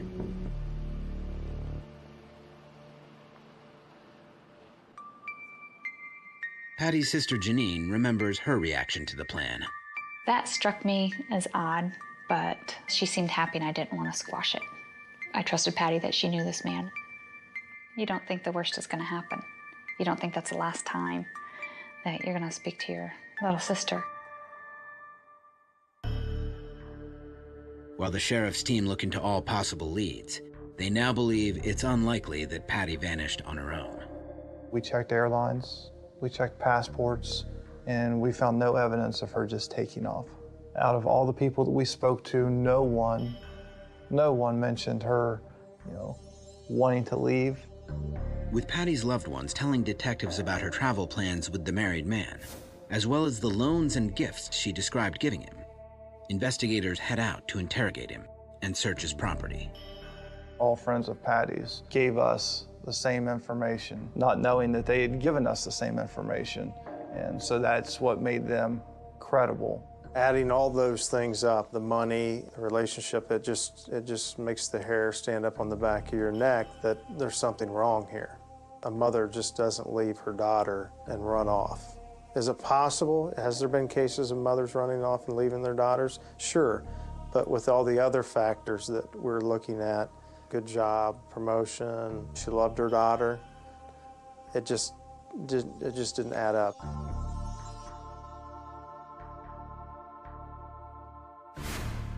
Coming up, police may be closing in on finding Patty. The dogs kind of went nuts over the concrete. That made me hopeful, sick but hopeful. On July 13th, 2001, 2 weeks after Patty Atkins is last seen, investigators head out to search the property of the married man Patty said she'd been seeing. Detective Jeff Stiers knows that investigators need to verify key information and evidence identified by Patty's friends and family. We knew about the trip to Canada, all the money, the items that she had purchased for this coworker, such as a Hard Rock Cafe t-shirt. What we were looking for when we went there was anything that would link the coworker to Patty.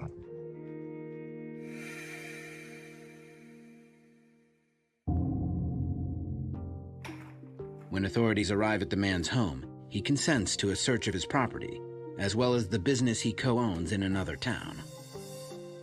While Lieutenant Patton and other officers head to the business with the man, Detective Stiers stays at the house to search the property and interview his wife. She did not seem to have any knowledge of Patty Atkins. She denied him having an affair with Patty, said that it wasn't possible. He goes to work and he comes home after work every night. The wife tells police her husband came home the night Patty disappeared at about 2:30 a.m. She says he was home that week, doing projects around their property with a friend.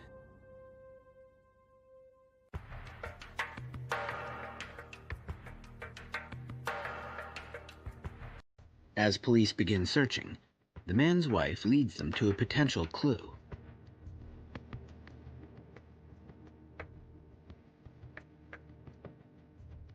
It looks like the gift Patty got for the man in Miami. We found the Hard Rock Cafe t-shirt. I don't believe the wife knew where that t-shirt came from.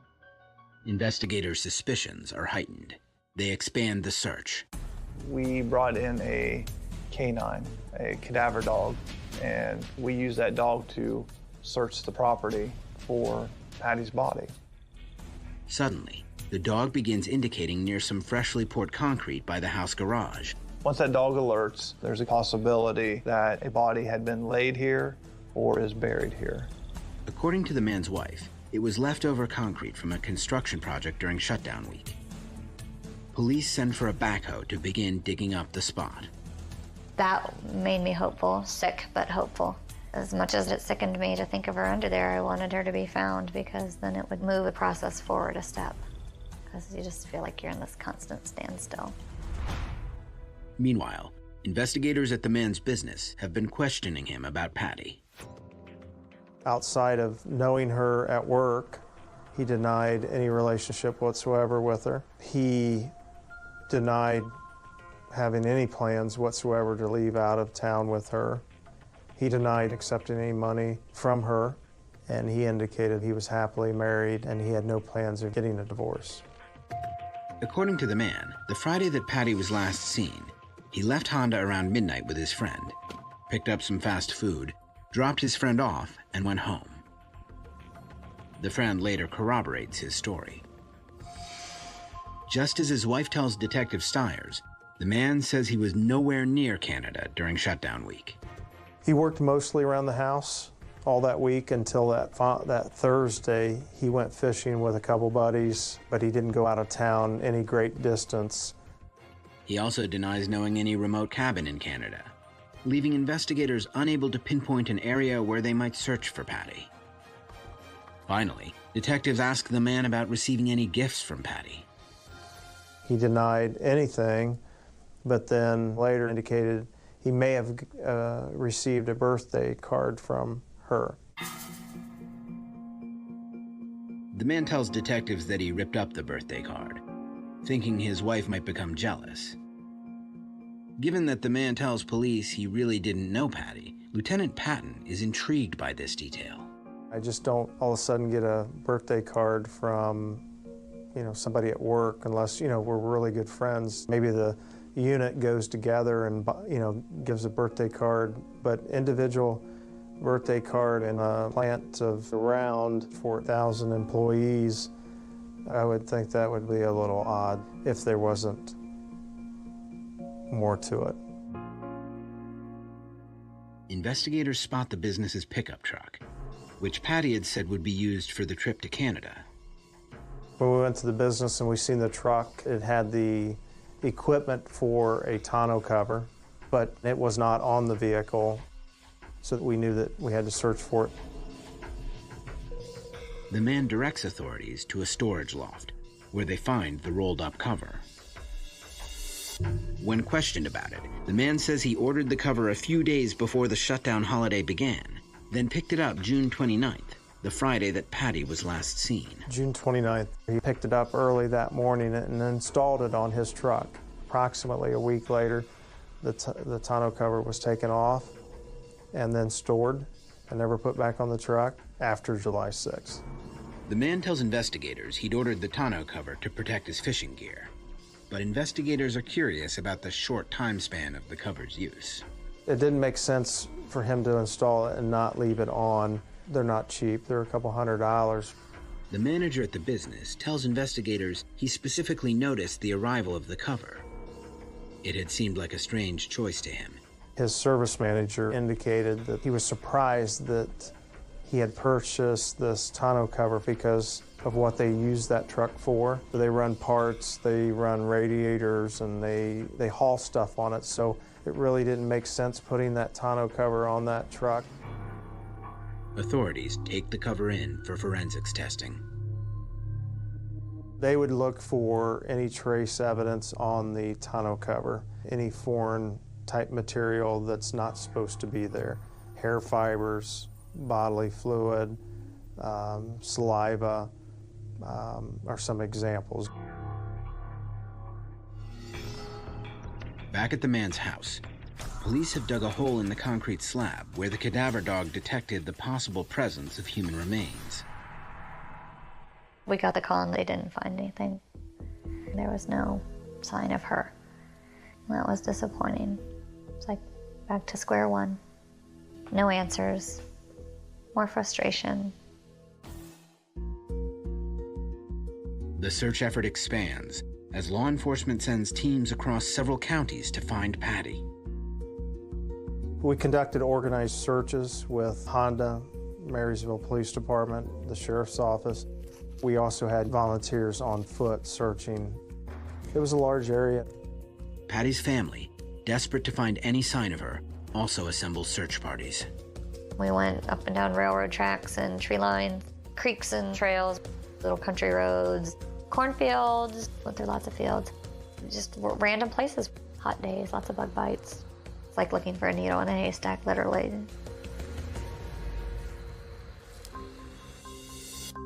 With no sign of Patty, and the man she called her soulmate denying any affair with her, forensic evidence may be the only way investigators can confirm whether Patty got into his truck that night.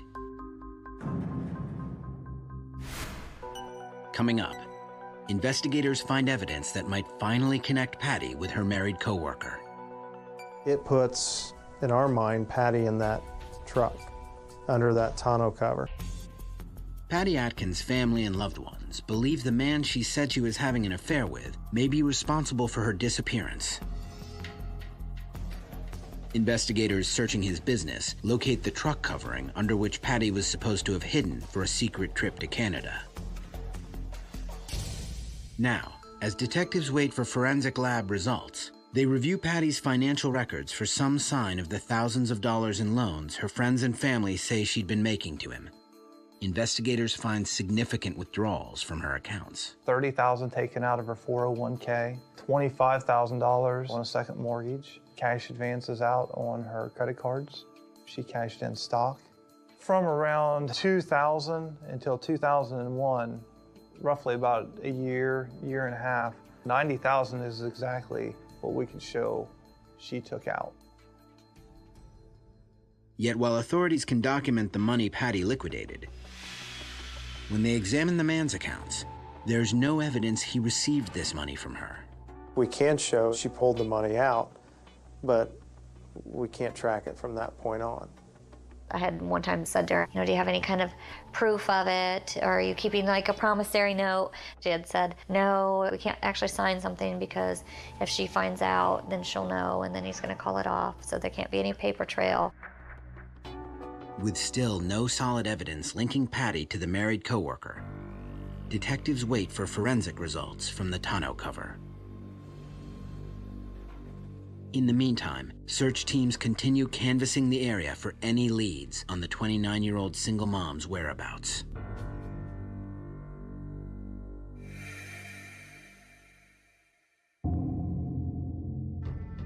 Patty Atkins has been missing for 5 weeks when the crime lab contacts investigators with a key lead. Blood was found to be on the underneath side of the tonneau cover, along with cat hairs. Now, detectives need DNA analysis of the blood and cat hair to see if this trace evidence could have come from Patty and her pets. Investigators speculate the cat hair could have rubbed off of Patty's clothing. They send the hair sample to a lab in Texas, one of the few that tests animal DNA. While scientists evaluate the evidence, Patty's family wrestles with questions about what may have happened to her. Nighttime comes and you try to go to sleep and thoughts start racing in. It's just a crushing pain. Like somebody's squeezing your heart and they won't let go. Just thinking, oh, if you could just get so lucky and actually find something.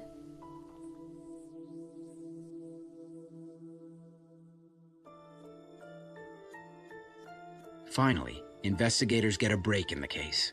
The lab down in Texas was able to confirm that some of the hairs taken from the tonneau cover matched Patty's cats. There's a short window of opportunity that tarp's even on the truck. And then it's rolled up and stored above his office area. So how do you explain Patty's cat hair on the bottom of that tonneau cover? It puts, in our mind, Patty in that truck, under that tonneau cover. For Patty's family, the news brings bittersweet consolation.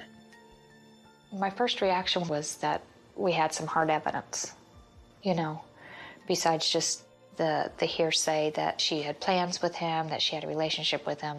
Patty was in the back of that truck, and he definitely knows something that, you know, he's not telling the police. Investigators and the Union County Prosecutor's Office consider Patty's married coworker to be their main person of interest in what they believe is a homicide case. Meanwhile, investigators have been working to determine whether the blood found on the tonneau cover could be Patty's. The crime lab tells detectives that the blood sample is tiny, just a speck. How it was described to me is if you would kill a mosquito, the amount of blood that you're going to get out of a mosquito is the amount of blood that was found on the tonneau cover. Unfortunately, forensics says this presents a problem. If that sample was tested, it would consume the entire sample. The crime lab advises Union County Prosecuting Attorney David Phillips that DNA testing on the blood sample might not give conclusive results. The technicians contacted law enforcement, contacted our office and said, wait, hopefully the forensic technology will enable us to test it with a much higher degree of confidence. And so we've waited. Since forensics technology is constantly evolving, the prosecutor agrees to hold off on testing and wait for more advanced methods. We could present the case to grand jury, ask them to consider is there sufficient evidence, but you can only try someone once. And so if we found the evidence at a later date, if the evidence showed, yes, that was her blood, we'd never get another opportunity. Several months after Patty goes missing, Marcia has a candid conversation with Patty's daughter, McKaylee. She asked me, do you think Mommy died? I said, you know, I think Mommy's in heaven. I think that's the only thing that would keep your Mommy from you.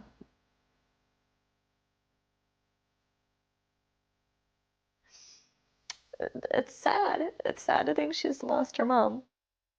That moment crystallizes the sinking feeling Marcia and Patty's family have had since that Sunday in July.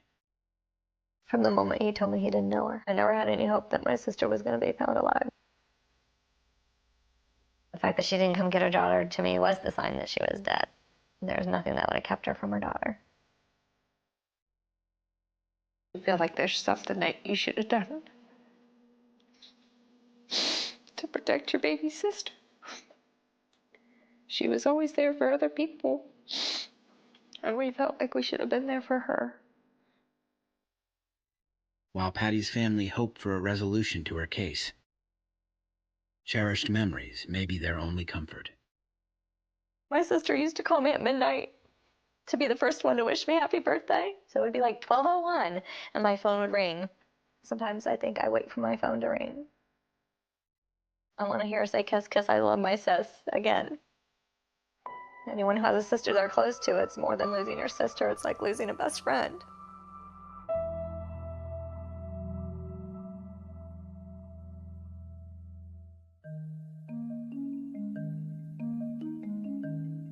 Now, years after the speck of blood is found on the tonneau cover, the wait may finally have paid off. Every so often we call the lab, and recently we have learned that technology is just around the corner. It's going to be very soon that that test can be done without consuming that entire sample. Forensics might soon confirm whether the blood is Patty's, possibly linking the married coworker to her disappearance. Meanwhile, the sheriff's office still pursues every lead that comes in, hoping to bring some peace to Patty's family. Patty's daughter is now 16 years old. No doubt has many questions and wonders what happened to Mom. As an investigator, as a father, you know, I would love to give those answers to her. Watching McKaylee grow up over the years has been a joy. She's a really good heart, just like her mom, very loving. I know my sister would be so proud of her, and I tell her that all the time, how proud her mommy would be of her.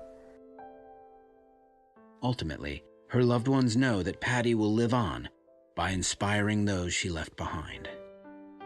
She had the biggest heart of anyone I knew. I just try to have a heart like Patty did for my friends and my family. That was the best thing about Patty, was her heart.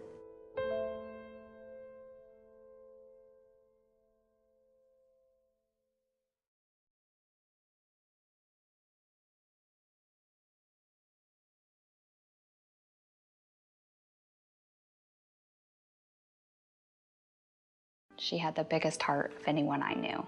I just try to have a heart like Patty did for my friends and my family. That was the best thing about Patty, was her heart.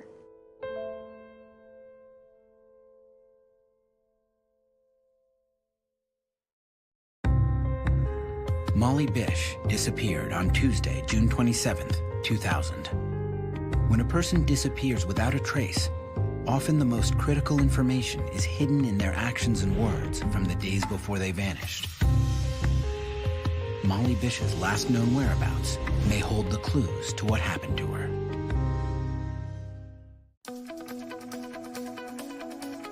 One summer morning, a 16-year-old girl reports for her lifeguard job. Molly had studied to be a lifeguard all winter. She had big dreams and she was delighted. It was just a good job that she could do. But minutes later, she vanishes.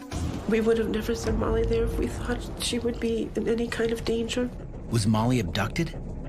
And was it the same predator responsible for another young girl's disappearance? She was blonde-haired and blue-eyed, and she was visiting her grandmother when she was taken.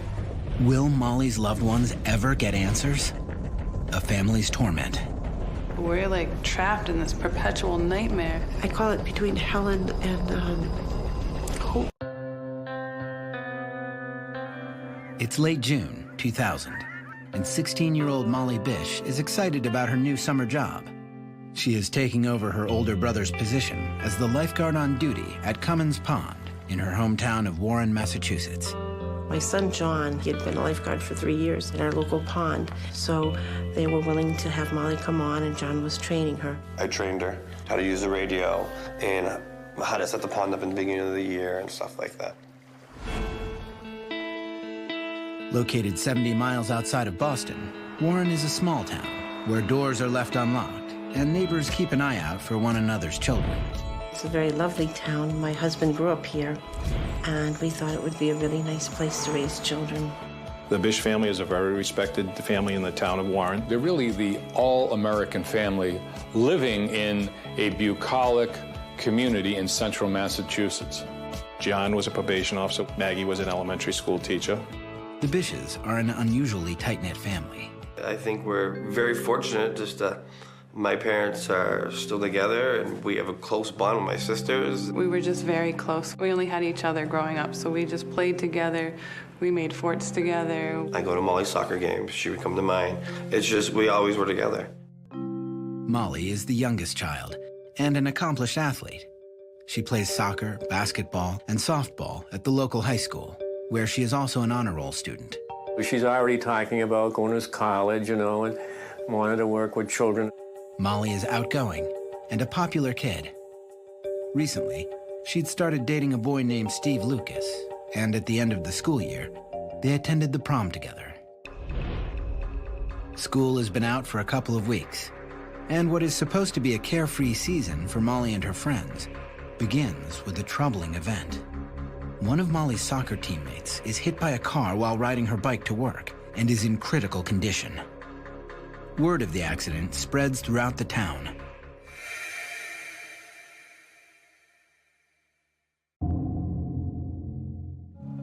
It's early Tuesday morning and Molly's 8th day of work when the Bish family receives the news of Molly's friend.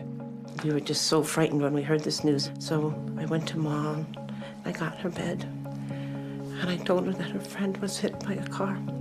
Even though Molly is upset, it's an important day down at the pond. The summer's first day of swim lessons, which means she has a lot of responsibility as the lifeguard on duty. Molly is running late and must get to work. Maggie goes along for the ride. Molly was driving at that time because in Massachusetts you have to be 16 and a half to get a license. Molly and her mom make a quick stop at the local convenience store to pick up some bottles of water. The store's video surveillance system captures the two women making their purchases and shows them leaving at 9:50 a.m. Next, they drive over to the police station, where Molly picks up her required two-way radio before heading to Cummins Pond. Cummins Pond is a small man-made pond surrounded by woods, is an isolated swimming area. If you didn't know where it is, you wouldn't get there. At the Cummins Ponds beach area, there is no telephones or communications other than the lifeguard was given a portable radio from the police department in case of an emergency. Molly and Maggie pull up to the pond, just in time for Molly's shift to begin. So she just turned to me and said, "I gotta go, Mom, I love you." Minutes after Maggie leaves her daughter at the pond, the first swimmers start to arrive for their lessons. The first parent that came to the scene saw that the lifeguard wasn't present, but did see that the lifeguard's chair was set up, the whistle was wound around the arm of the chair, a pair of sandals were on the ground. All of Molly's belongings are exactly where they are supposed to be, but mysteriously, her first aid kit is left open, and Molly is nowhere to be found. There was no speculation about why she was not at her post early on. Swimming lessons begin, and a local mother takes Molly's whistle and assumes her post. The original thought was that a 16-year-old girl might have just walked off with her friends. The mother decides to inform the head of the Parks Commission, Ed Fett, who is Molly's boss, that the teenager is not in the area and is neglecting her job as the lifeguard on duty. Fett reports this behavior to the Warren local police. Molly's boss, Ed Fett, uses the two-way radio and tells them that she's nowhere to be found. He made a call to the police department at 11:44 a.m. stating that the lifeguard was missing from Cummins Pond. The police assume that Molly is ditching work to hang out with friends, or perhaps her boyfriend. There was some speculation early on that Molly had gone off with somebody and was someplace around the pond and being inattentive to her duties. 3 hours pass, and Molly does not return to the pond. The police decide to notify Molly's parents of their daughter's absence from work. I got a call at 1 o'clock in the afternoon, and it was our police chief. And he had said to me, "Where's Molly?" And I said, "What do you mean, where's Molly?" I dropped her off at work. He says, "She's not here." Coming up, the search for Molly Bish gets underway, and her family begins to panic. We sat in terror, and your whole world has fallen apart. 16-year-old Molly Bish reports for her summer job as a lifeguard at the town pond. But in an instant, she is nowhere to be found. After 2 hours with no lifeguard on duty, Molly's boss contacts the local police. When they check with Maggie Bish on the whereabouts of her daughter, she is shocked to hear Molly is not at work. I just knew it in my heart. I had this horrendous fear right from the moment I got that call. Maggie hangs up and immediately calls her older daughter Heather to explain the situation. I received a phone call from my mother saying that Molly wasn't at the pond, and it just seemed kind of funny. And we were saying, well, where could she possibly be? It just seemed strange that she wouldn't be there. Alarms went off. My children have always been responsible. We just knew something wasn't right. Molly's mother and sister agree to meet at the police station and try to make sense of her bizarre disappearance. But at the station, police still believe there is nothing to be concerned about. In the early portions of this investigation, there was a lot of different theories. One being that Molly was upset about her friend being in critical condition at the hospital. She might have hooked up with some other friends and went down to visit her. Molly's family checks to see if anyone visited the hospital. So I went to Molly's friends' houses. Nobody had heard from her, so I went to her new boyfriend's house.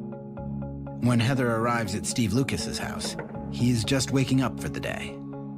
He tells Heather that he hasn't heard from Molly either, but he's not too concerned. The two drive to the pond to meet Molly's mom and the police. The eerie sight of Molly's things neatly arranged by the side of the pond makes Maggie hysterical. I see her shoes. Why would she leave and go with anybody if her shoes are here and if her friends are here? Where's Mom? We were very confused. She definitely wouldn't have gone anywhere without her shoes on. Maggie argues with the local police that leaving work without notifying anyone is completely out of character for Molly. Molly was very conscientious. She would have never left her job. She was very worried about the kids starting swimming lessons. They sort of were under this concept that she had taken off with her friends, but really had no indication of that. I would never think that. She doesn't have a car, and she's in her bathing suit. None of it made sense to us. The local police begin to think that the Bishes may be right, and they call in the state police to assist in the matter. The Warren Police Department didn't really have a lot of experience dealing with missing persons cases. That's why the Massachusetts State Police came into the case. By this time, things are getting into overdrive now. The whole scene area was pretty dramatic. There was a lot of the local police that arrived on scene. The local fire department had arrived. State police from the local barracks out of Brookfield responded. State police detectives were responding. The police were all there. No one knows where she is. State officials start to consider a troubling but logical explanation for Molly's disappearance, that Molly may have drowned. This would explain why her shoes were still on the beach. But no one in the family thinks it's very likely that Molly, a lifeguard and an athlete, has drowned. I knew right then and there that this is not what had happened. Molly was the best swimmer in her class. I knew that she wasn't in that water. I just knew it. And my brother was just so devastated. He came running. We were just all so confused with what was happening. Even though John also knows his sister is a strong swimmer, he runs directly into the water. So I continue to beeline to the pond to search. And I went in swimming and searching for her. But I knew she wasn't there. Searched and searched and searched until they got me out of there. And I knew it wasn't good, but I had to find out. They pulled John out of the water and said, "You can't search for her." A dive team assembles to thoroughly search the murky waters of Cummins Pond. At this point, it was more of a recovery effort to see that if she was in the bottom of the pond, no one thinking that she wouldn't be found in that area. Boats are launched. Police and firemen are in the boats. Divers are also deployed. They were at the pond in the water for several hours. As it started to get dark, you're just sort of taken out of that place, and you're in this disbelief that this is actually happening. As night falls over the town of Warren, officials bring in lights to continue searching the area. Search teams, although small at that time, had commenced searching the area of the pond itself in the wooded areas adjacent to the pond. I just kept waiting for Molly to come out of the woods, or someone was going to carry her out, and that terror would be gone. It didn't happen. After hours of scouring the pond and the surrounding area, both the dive team and search parties come up empty-handed. And they decided that it was time to leave the pond. Police organize a larger search party for first thing in the morning, and the Bishes, bereft and exhausted, must return home without Molly. The horrific reality that Molly has truly disappeared starts to set in. Going home that first night was just a nightmare. We sat in terror. You know, we didn't know what was happening, and your whole world has fallen apart.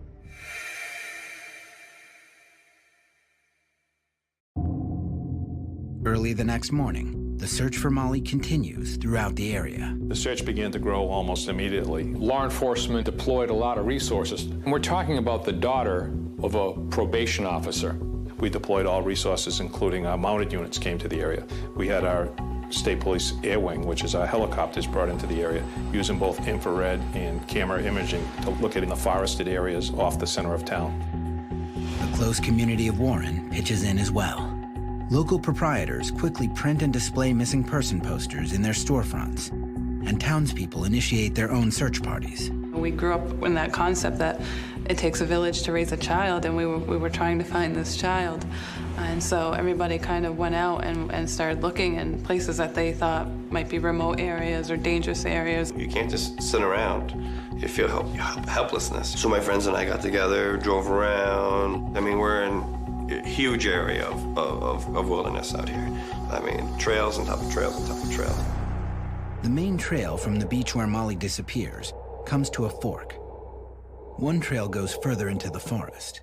The other leads to a cemetery, where a paved entranceway piques investigators' interest. There is a footpath that leads directly from the beach to the cemetery. So one of the theories was that if someone came to abduct Molly, they could easily take her out through the wooded area to the vehicle in the cemetery without being detected or seen. The theory of abduction is now becoming a real possibility for the Massachusetts State Police. Judging from the open first aid kit, the police speculate that someone may have faked an injury, and when Molly bent over to open the kit, he grabbed her. They share this possibility with the Bish family. From that moment on, it just kind of seemed like you were in a bad movie and you couldn't get out. Upon hearing the possibility that her worst fear may be true, Maggie comes to a chilling revelation. She thinks she knows who could have done this. Coming up, the search for a suspicious mystery man. And I'm thinking, what is this man doing here? Why isn't he working? Why isn't he at a job? You know, it's 10 o'clock in the morning.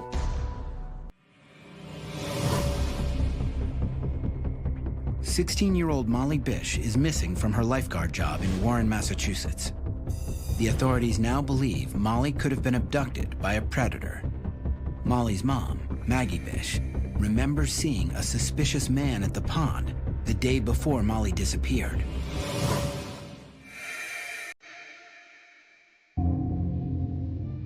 That day started out as an ordinary morning for the Bish family. Maggie drove with Molly to her job at the pond. Molly was driving and I was on the passenger side, and we pulled in and there was a white car sitting there. Maggie watched as Molly left the car and waited to see her safely reach her post.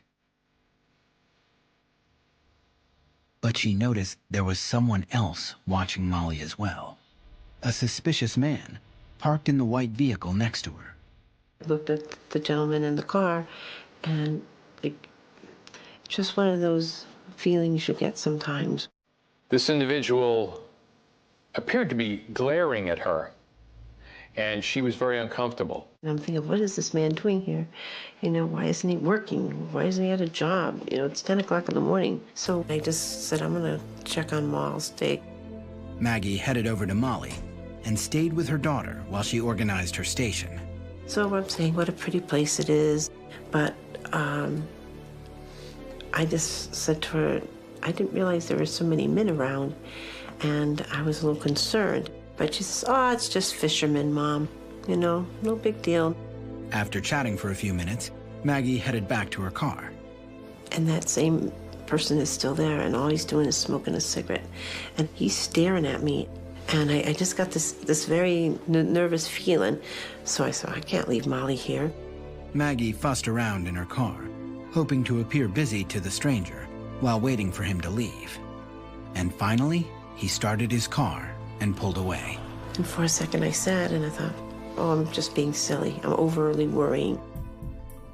But now she realizes those fears may have been more than just a mother's intuition. Her daughter is missing. And even though she did not see this man the day of Molly's disappearance, she believes he might have something to do with it.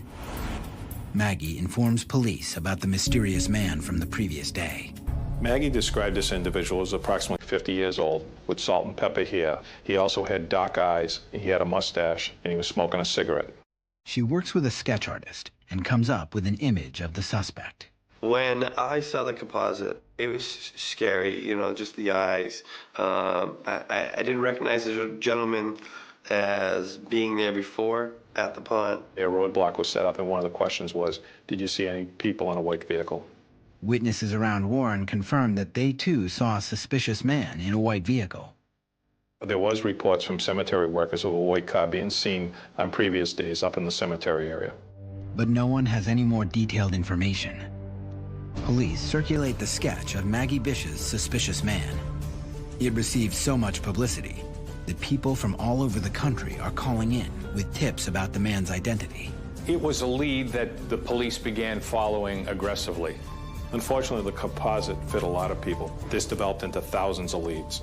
We even had callers calling in and say if you dyed his hair or shaved the mustache or made him 10 years younger, they were trying to make that picture fit someone that they felt was a suspect in this case. Every tip the police receive leads to a new suspect they must check out. It cost us a lot of lost time and leads that we were actually checking out these people. It's almost like we had too many suspects, if that is possible to comprehend. There were just so many people that we were looking at that could have been involved. The district attorney's office orders a search of 125 white vehicles in the area. We could not determine for sure what type of vehicle Maggie had observed. But they don't find any links to the disappearance of Molly Bish. While the investigation continues, police comb the area surrounding the pond, looking for any new leads. But they face a daunting problem.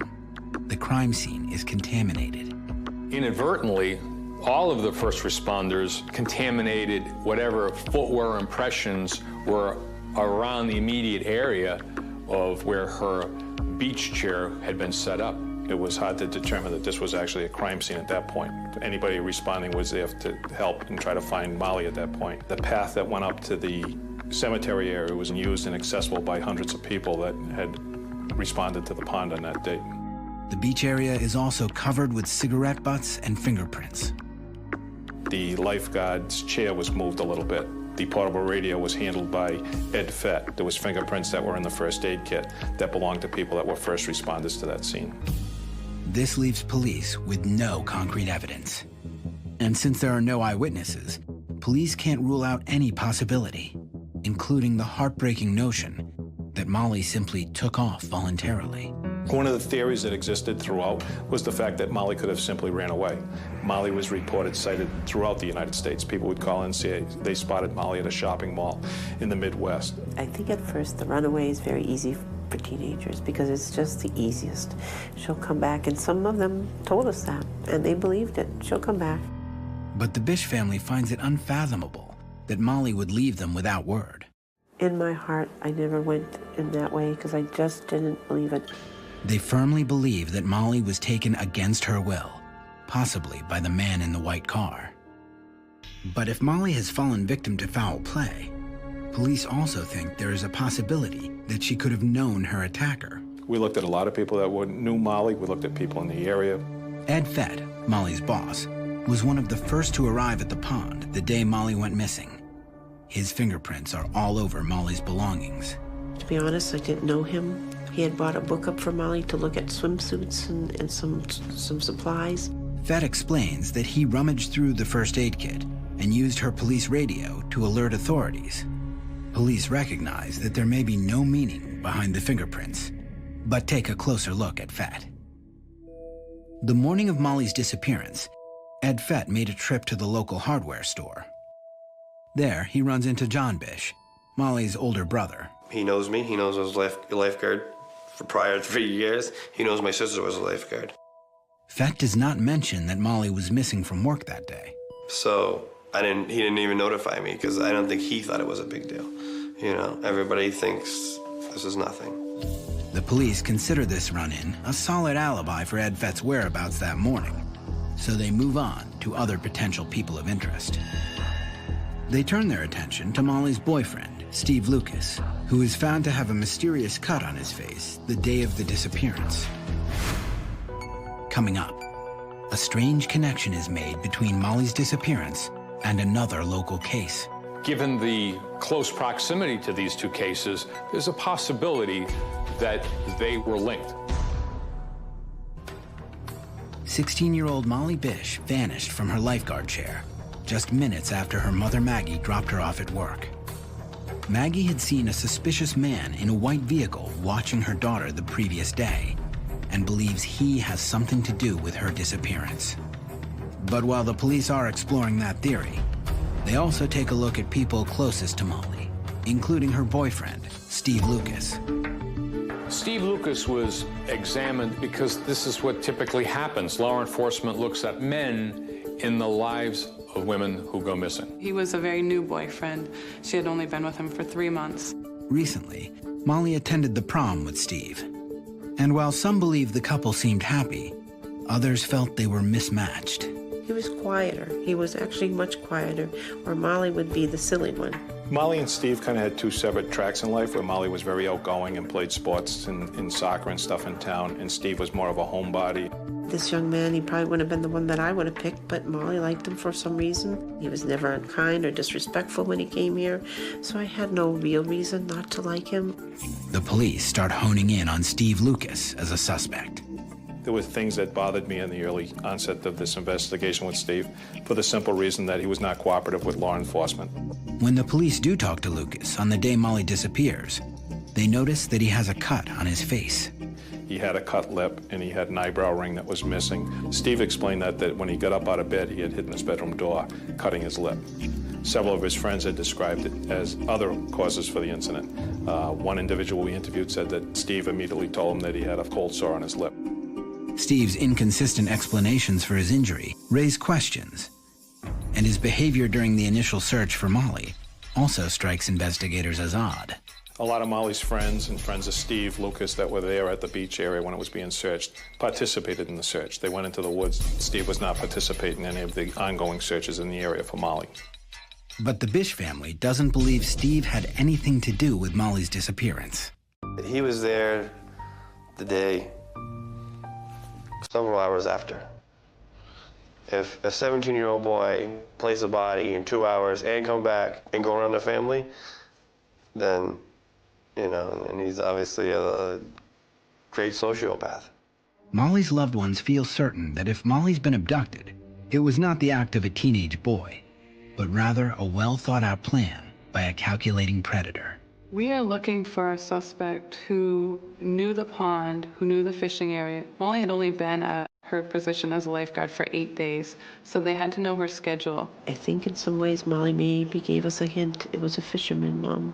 Maybe it was somebody who's seen her and seen her long legs. Although the police still have their doubts about Steve Lucas, there is no evidence pointing towards his involvement. They call him in for a polygraph. Polygraph results, as was told to me, was that Steve had passed the polygraph examination. Investigators then decide to concentrate on the area's local sex offenders. There are a disproportionate number of sex offenders that just happen to live in the area. They check with these men for alibis. A lot of the sex offenders in this area are not gainfully employed. It was hard for us to determine their whereabouts on June 27th because we didn't have like payroll records to look at, telephone records that could actually vouch for these individuals. You have to basically go on their word.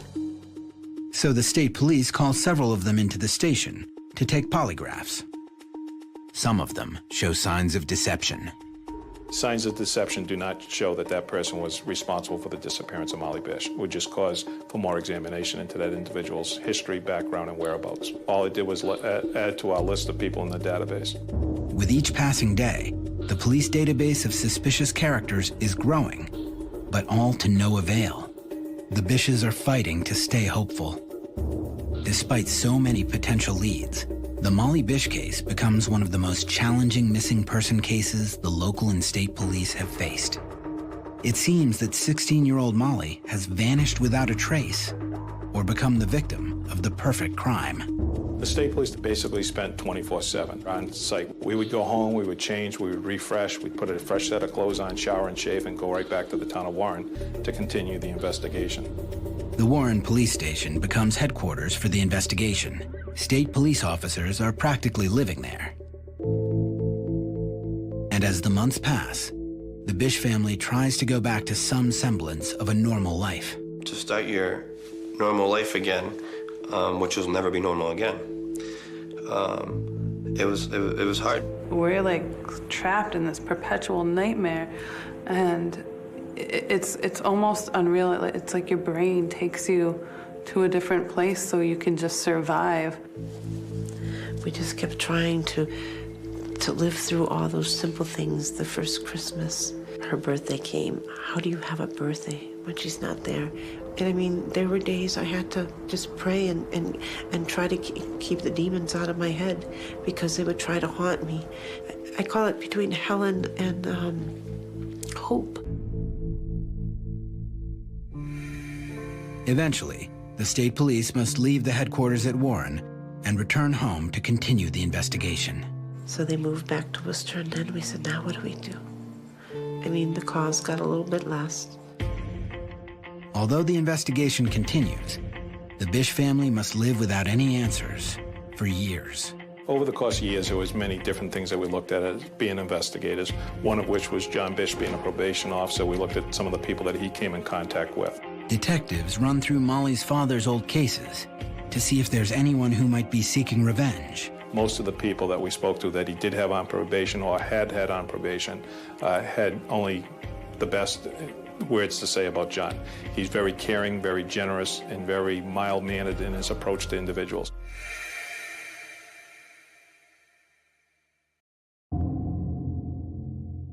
By the spring of 2003, it's been almost 3 years since Molly Bish disappeared from her summer job as a lifeguard. And still, there are hundreds of tips coming into the police from all over the country. Finally, one of them seems promising. 2 separate hits on Molly being spotted in Miami, Florida. 2 unrelated eyewitnesses call in tips to the Massachusetts State Police. Both put Molly Bish in Miami. We actually located them to be about 1.5 blocks away. It was a very significant lead for us. We were getting ready to deploy 2 troopers to fly down to Miami to follow up on this lead. Meanwhile, one man's obsession with a similar case leads to an even bigger break in the Molly Bish investigation. 7 years before Molly vanished, another young blonde girl in a nearby town went missing. Holly Peranian was a little girl who disappeared in 1993 in Sturbridge, which is a few towns away from Warren. She was blonde-haired and blue-eyed, and she was visiting her grandmother when she was taken. What had happened is Holly went with her little brother to go down the road to see some new puppies. But only Holly's brother returned home that day. The only clue that led police to believe Holly had been abducted was her shoe, found by the side of the road. What do you do? How could that happen? Everybody was so frightened. Nobody knew what had happened. At the time, Molly Bish was 10 years old, the same age as Holly Peranian. She heard the story of Holly's abduction while attending church one Sunday. And the priest had suggested writing to the family and sending your prayers. And so Molly wrote this beautiful letter about how she hoped Holly would come home and how much she cared about her, and she was a beautiful child. Eventually, local hunters found Holly's remains in the woods near where she was abducted. But her killer was never found.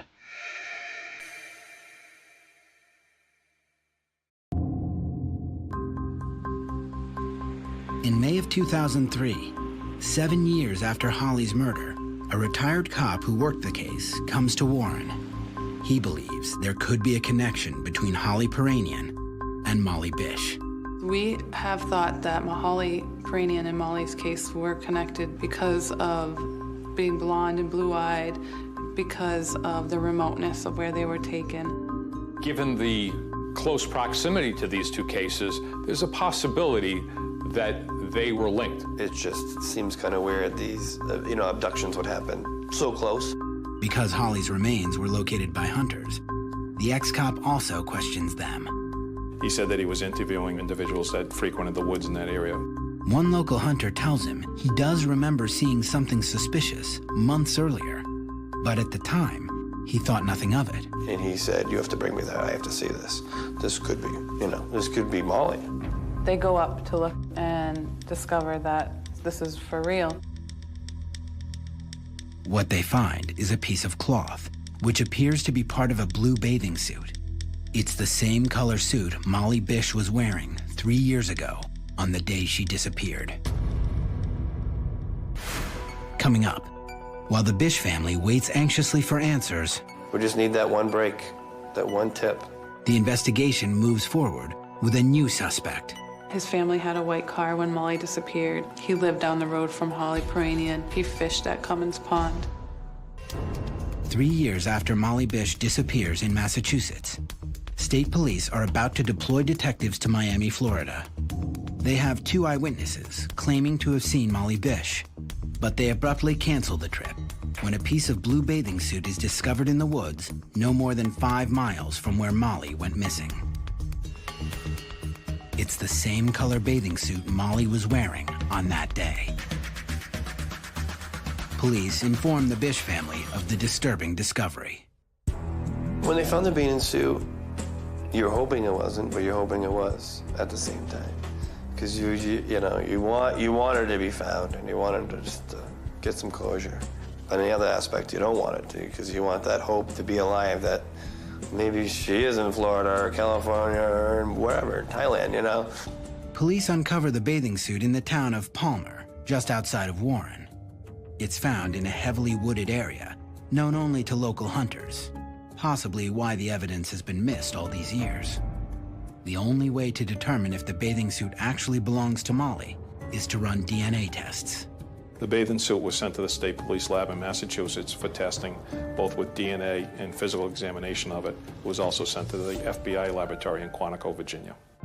And while they wait for the results, the Massachusetts State Police launch a major search of the area where the bathing suit was found, hoping to find more evidence. And that's when the chaos starts again, with the searches and just the manpower that came out was ridiculous. I mean, they pulled recruiters out of the state police, which is 180 men and women, to come search. They used an anthropological grid, and they broke it down over 500 acres, and they searched shoulder to shoulder, digging through thick underbrush, up steep hills, through bushes and rocks. This was the largest search in Massachusetts history. 6 days into the search, the DNA results from the suit come back, and they confirm that it belonged to Molly Bish. And I fell to my knees and I cried.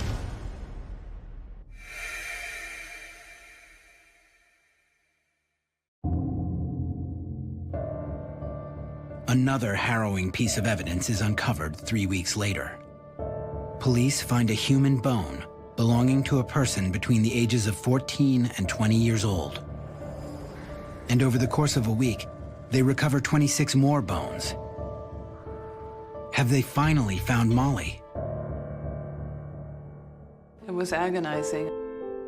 You're in another sort of perpetual nightmare because you don't know, but you're having all these pieces of someone coming to you that you think is your sister. 6 days after the first bone was discovered, DNA results confirm what her family already seems to know. The remains belong to Molly Bish. Lead investigator Tom Green delivers the heartbreaking news to the Bish family. The experience was difficult, and it had mixed emotions, I think, with the Bish family, that number one, they now know what happened to their daughter, but number two, the small, slim chance of hope that she'd be alive or found alive somewhere else in the country were gone. Molly is buried on August 2nd, 2003, a day that would have been her 20th birthday. While the Bishes finally have a small sense of closure, justice still eludes them. The hope is that the bathing suit and Molly's remains would lead investigators to whoever is responsible for this unconscionable crime. But it's not to be. The DNA that was uncovered from both the bathing suit and from the skeletal remains all belonged to Molly Bish. We had nothing that would lead us to another suspect.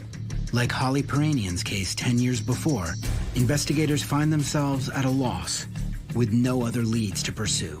We just need that one break, that one tip. We just believe we owe it to Molly to find who did this. The profile of Molly's abductor was white, male, between the ages of 18 and 50, is known to the area, is either a fisherman or a hunter, has a history of violence with women. But it's a man that police cannot seem to find. So the Bishes hire private detective Tom Shamshak to continue their own investigation. He is an ex-police chief from a neighboring town and a longtime friend of the Bish family. In October 2008, Molly's boyfriend Steve Lucas dies in a car accident without ever knowing who murdered his girlfriend of 8 years ago. That same year, a new suspect comes to light.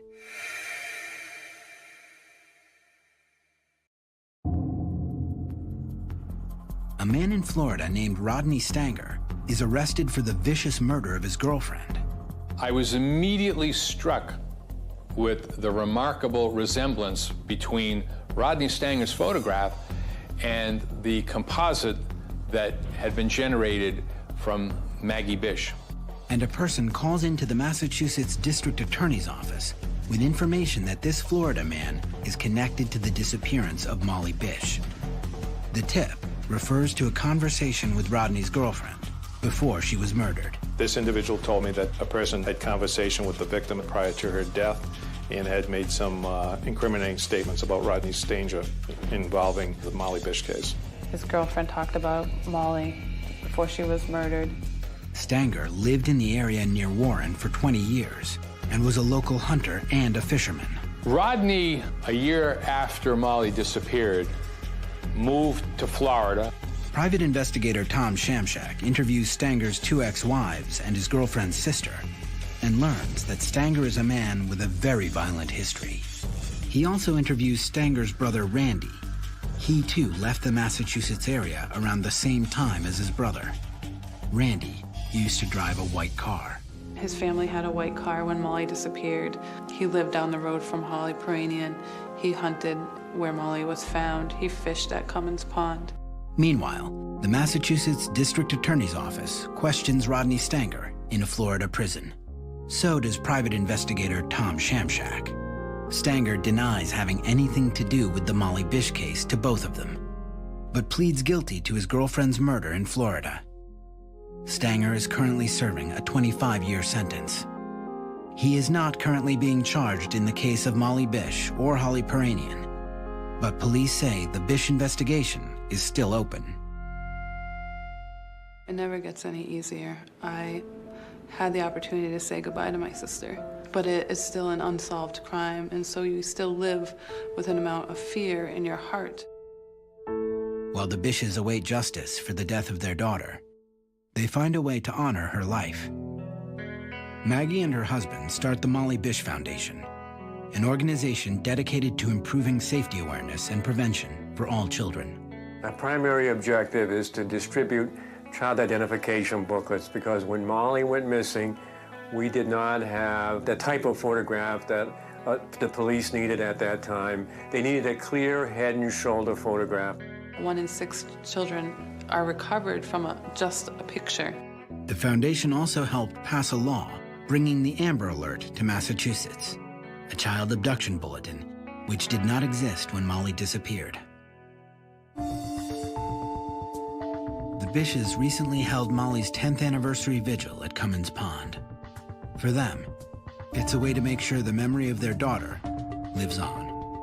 What we've learned throughout this whole thing is that love is such a strong emotion that it just doesn't really die, that you're connected still, that Molly's still connected. I guess we're lucky that we had such great love.